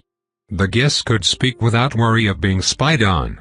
"I am glad you finally accepted your place in the universe," Fortuna told Ryan, as a Maitre hotel invited them to sit and distributed the menu cards. "You have a lot to make up for. And I truly apologize for it," Ryan lied through his teeth. "I saw you, Fortuna, but until you talked with your brother, I hadn't seen you." He took Fortuna's hand into his own by surprise, much to her shock. "When I saw your passion at trying to reconnect with your brother, I was moved to tears." Through skills honed through countless restarts, Ryan seemed about to cry for a moment. "Your heart of gold, it blinded me." "I'm glad you finally noticed," she replied, utterly flustered. Meanwhile, Livia hid her face behind the menu card, clearly struggling not to laugh. "Can you forgive me for my atrocious behavior towards you?" Ryan asked with pleading eyes. "Because I can never forgive myself." "That depends on this date," Fortuna replied while regaining her composure. "If it goes well, I will consider it." "I understand," Ryan said, before calling the closest waiter. "Darling, un assiette de foie gras et de salmon frais for my beloved." Fortuna gasped. "How do you know I love them?" "Did you ask Felix?" "Yes, he did, but a true gentleman always lied with a smile. I just wondered what the perfect woman would want, and it clicked."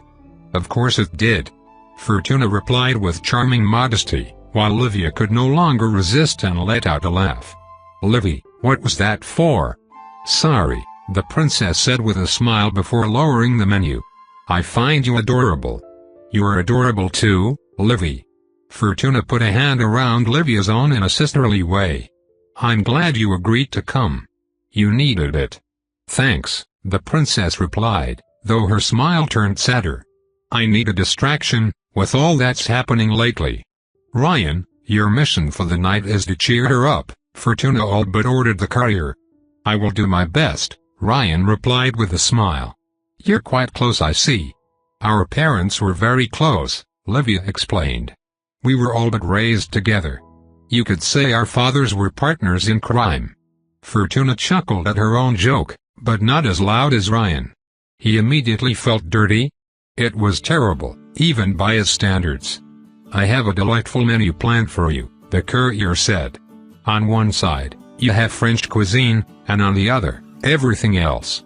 I can only applaud your taste, but I'm surprised you invited us here," Fortuna said while waiters left to prepare their orders.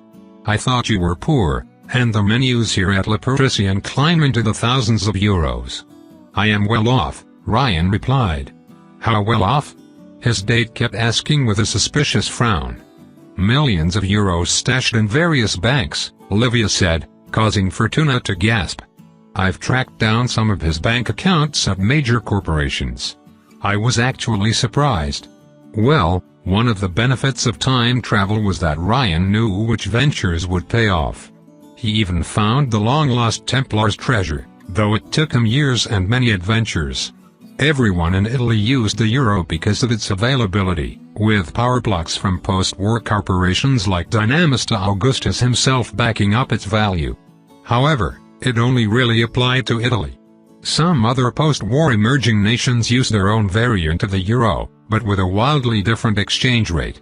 And a few warlords had started minting their own coins. Dynamis also spoke of eventually introducing their own coin to replace the euro in the next 5 years, though Ryan wasn't sure if they would follow through. "My, I thought you were a toad, but you were actually a prince," Fortuna complimented Ryan. "Only your kiss can reveal my true form," the courier replied with honeyed words. When in doubt, he would flatter her shamelessly. "If you wish for a coach, you only have to ask." "Thank you, but I already have a yacht." Ryan realized that this was a silent invitation from Fortuna to ask about her life, and he did. "My, you must be extremely talented to purchase something like that at your age," the courier stated, though she probably won it from the lottery or something. "If I were to guess, you have the soul of an artist and the skill of an entrepreneur." Much to his surprise, Fortuna seemed quite embarrassed, adjusting her hair with her hand. "I actually sculpt in my spare time." "You do?" Ryan asked, genuinely surprised. "I'm studying applied arts at Juventus University." "That post-war, corporate-sponsored university?" Ryan heard of it, though as far as he knew only corporate managers and affiliates could pay the exorbitant tuition fees. "Here is some of my work." Fortuna searched in her dress and brought out a gold-plated cell phone, before showing Ryan pictures of her creations. For a second, the courier expected modern, incomprehensible sculptures, but instead her work took inspiration from Renaissance artists. She had crafted multiple lifelike sculptures of angels and mythological figures, with a statue of Livia as the goddess Athena being her masterpiece. "It's amazing," Ryan said, and for once he was entirely genuine. "It truly is," Livia said with a nod. "You like them?" Fortuna fished for compliments, her confidence replaced with anxiousness. Much to Ryan's surprise, she was quite sensitive about this subject. Enough to make that unbearable narcissist nervous. "You are really talented," the courier continued, reassuring her. "I've seen a lot of self-proclaimed artists, but you have real talent." "Thanks," the blonde said with an embarrassed smile, a hand in her hair. "I'm considering making it a career." "But I thought you already had a job for the Augusti?" Ryan asked with a frown. "Oh, it's only temporary," Fortuna said quickly. "I fell because my brother can no longer protect Livy, as he should." "And I thank you for the attention," Livy replied, genuinely touched. "Because you deserve it," Fortuna replied with kindness. Ryan realized that while her narcissism made her frustrating, she was also completely honest and kind in her own way. "I know your role is stressful." You need all the help you can get. Olivia looked down on her plate as the waiter brought them the starters, without saying anything. Fortuna looked at her friend with concern, and Ryan realized that the two were a lot closer than he thought. He had never seen the lucky girl behave like that with anyone else. Come to think of it, Fortuna had dared walk into a dynamis facility to try and convince her brother to return, but Ryan wondered if it was entirely on behalf of her family. Maybe she actually did it for Olivia's sake? Huh? The brat wasn't entirely self-centered. She rose up in his esteem. I'm surprised you don't advertise your sculptures. Ryan changed the subject, trying to lighten the mood. I mean, this is the first time I've heard about them. Oh, I didn't tell many people, not even my brother. I know they will be popular. Though she tried to sound confident, Ryan could tell she wasn't, from the slight hesitation in her voice. But I don't want my work to be public yet. Why so? Ryan asked, but much to his surprise, Fortuna hesitated to say it out loud. Her mother can reshape faces thanks to her power, Olivia explained. Hence the name Venus. I don't want my work to be compared to her, Fortuna finally admitted. I mean, even my face is one of her masterpieces. Felix's too. That explained a few things. Ryan immediately zeroed in on the problem. You don't want the only thing that's really yours to be commodified by your family? He guessed, as they started enjoying the starters. Otherwise they will say like mother, like daughter? Yes. Fortuna trailed off. Yes, that's exactly that. And that's the only thing where my power cannot help me. So it is all mine. You don't love your parents? I love them, Fortuna said, though her smile turned a bit hesitant. I love them, and they love me too. A bit too much? Ryan guessed the problem. Yes, they are smothering. Her tone switched from vulnerable to angry. Fortuna, you should work harder to take over our branch of the family. Fortuna, you need to prove yourself to become the new Diana. Look at your sister, she is already an Olympian. And it is never enough. Olivia gave Fortuna a glance of sympathy, and Ryan understood why they were so close. They were both the prisoners of their parents' expectations. Mom wants me to take over her business, but I said no, Fortuna told her date. She still thinks I will change my mind. Why don't you try to present your sculptures anonymously? Ryan suggested. I mean, all good artists have a sexy secret alter ego. Oh, maybe, I am certain people will love them. Lucky girl didn't sound so confident when she couldn't rely on her power. Do you have hobbies, Ryan? Olivia asked, trying to steer the conversation somewhere else. I mostly adopt lost cats, the courier joked. And blow stuff up too, but it might kill the mood. That reminds me, we've found your cat, Olivia declared. He was snooping around Vulcan's apartment. A Jean Henry? Ryan straightened in his chair. Wait, the cat we chased when we first met belongs to you? Fortuna asked, astonished. It has to be fate. Vulcan wasn't happy to have an uninvited guest, but the cat won her over, Olivia said with an amused smirk. As if he knew her well. Ryan could read between the lines. Before the silence could get any more awkward, Fortuna received a phone call and loudly sighed. Trouble? Olivia asked, though she didn't sound worried at all. It's Mom, Fortuna complained, as the phone kept ringing. She put a hand on Ryan's arm. I'm sorry, I have to answer. Can you take care of Olivia in my absence? For you. Ryan smiled. Anything. You're adorable, Fortuna replied, before rising from her chair and leaving for an isolated private booth. Leaving Ryan and Olivia alone. As Augustus' daughter had planned. You wanted us to talk again, the courier guessed.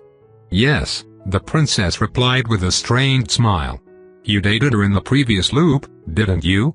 Vulcan. That's why your teleporting cat hangs out with her. No point in denying it. Yeah. Why didn't you try again? The princess asked with a frown. To date her. This time, she dislikes you. Jasmine, my Jasmine, made me promise not to replace her, Ryan said, his eyes glancing at his champagne glass. I don't want to see it that way, but the person I dated is gone. The current Vulcan is a stranger with her face, and none of the memories. Livia's eyes softened. I see. That's what you said before, about people forgetting you never getting any easier? Yes, he admitted. I try not to get too attached to anyone, but I forgot myself last time. Then what about Fortuna? What is she for you? There was a hint of reproach in her tone. An ungodly annoyance. It's all part of my diabolical plan to make her give up on my person. Livia raised an eyebrow in skepticism. By being the perfect gentleman? Well, yes. The more Ryan gave Fortuna the cold shoulder, the more she harassed him. Ergo, the opposite should make her stop. I don't expect you to understand my brilliant logic. Do not break her heart, Ryan, Livia warned him, her voice no longer friendly. Fortuna is my best friend, and while she looks otherwise at first glance, she is a sensible soul inside. Ryan was a bit skeptical, but she knew her friend better than he did. I admit I like her more now that she showed a little kindness. She is under a lot of pressure, more than you know, Livia said. The main reason why she joined the Killer 7 is to protect me. So I do not feel alone. I owe her for this. Even if you think there will be no consequences for hurting her feelings due to your power, I guarantee you that I will not forget it. Ryan joined his fingers, his face serious. Why are you here, princess? The real reason. She crossed her arms, her gaze turning to steel. The carnival, Ryan, Livia said, her tone venomous. It's about the carnival. Here they were. The real reason for her presence. I suppose this is why you wanted us to meet in a public place, with your unbelievably lucky friend nearby. You thought I would have you assassinated if we met in private? I keep seeing the carnival in New Rome lately, fighting the Meta Gang, Livia said. It's them, right? The people who asked you to blow up the Bliss factory. You brought them to the city. I can't see your actions, but they still make ripples. Yes, it's the carnival, Ryan admitted. No point in hiding it anymore. I warned you, I told you I would let you be as long as you didn't target my family, Livia reminded him. And I have. But you are willing to collaborate with the people who murdered my mother. It was an accident, from what I heard. Who told you that, Hargraves? She grew angrier by the second. Do you trust him? More than your father, princess. During their first loop together, Felix had told the courier that Augustus once confronted an early incarnation of the carnival during his rise to power. Shroud, on Ryan's behalf, had expanded on the story after the meeting with Dynamis. Leo Hargraves had returned to the Cosna family's farm for Narcinia's birthday, as he had promised, only to find the place in ruins. The carnival swiftly attacked Augustus, only to be pushed back after suffering terrible losses. And Augustus' wife Juno had been caught in the crossfire. I cooperate with the carnival and Dynamis to get rid of the Meta, that is all, Ryan said. If anything, I convinced them not to target your family to focus on the fatter problem. I get killed in alternate universes where I snoop around Adam the Ogre's operations, Livia admitted. They are planning something big, aren't they? Something so terrible they are willing to risk angering my father to keep it quiet. Yeah. But if all goes well tomorrow, they won't be able to pull it off. Her comment made Ryan wonder if Adam's decision to fire the behemoth had truly been as impulsive as he pretended. Afterward, I will get rid of the Bliss factory and hopefully you will never hear from me again. You brought the carnival here, Ryan, Livia argued. Everything they do from now on is on your head. They would have come anyway, I just pointed them in the right direction. Namely, honey fat lectors. Ryan looked at her in the eyes. I stand by what I said, princess. Don't harm my friends, and your people will make it out alive. In this loop, or in the next? She asked the hard question. I can't say yet, Ryan admitted. I will do my best, but I can't guarantee anything for this one. But I am a man of my word. The princess frowned at him, skeptical. Didn't you go farther into the future? I've lived lifetimes, but mostly in short bursts. Never more than months between two safe points. Ryan looked away. With one exception, but I don't want to talk about it. It was so bad, I decided not to do a long loop ever again afterward. So you don't know how it will end? Livia shook her head. That's the only guarantee I have. Your word things will be alright eventually? You would prefer information? That would be a start, she admitted. I know your father has a brain tumor. The Auguste princess flinched at his blunt admission, her face turning into a blank mask. The Manada told me.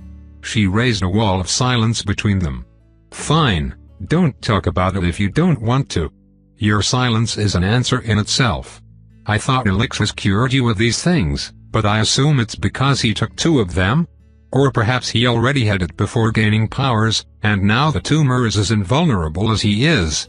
No answer, though the tension kept rising. You know, Narcinia's father, her real father, could have cut it out? Ryan asked. The carnival told me lightning butt killed him because he could cut anything with a knife. Even an invincible man. Ryan. Her gaze had turned hollow.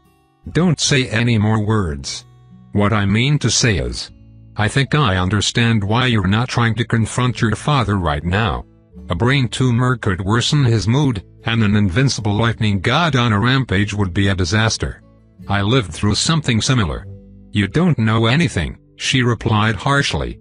My adoptive father bloodstream was a ticking bomb. Ryan scowled, as he remembered some of the worst moments of his childhood. He was an elixir addict, and Len, his daughter, she drank one.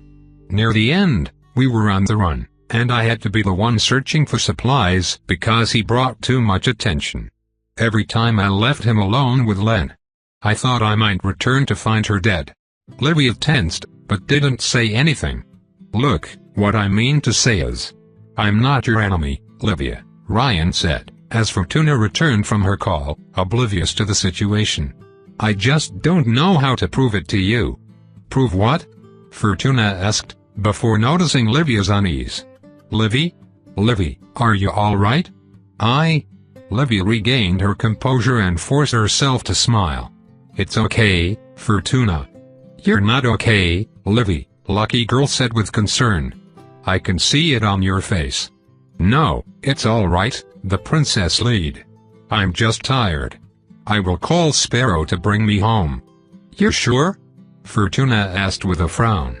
Yes, it's better that way. Livia kissed her lucky friend on the cheek, before giving the courier a formal nod. Thanks, Ryan. I appreciated our talk. It's alright, he said, trying to find the right words. You're not alone.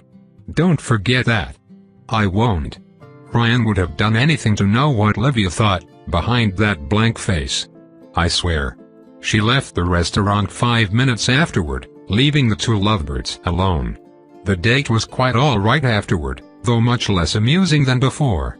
Ever the gentleman, Ryan paid for everything and drove Fortuna home. Is this your place?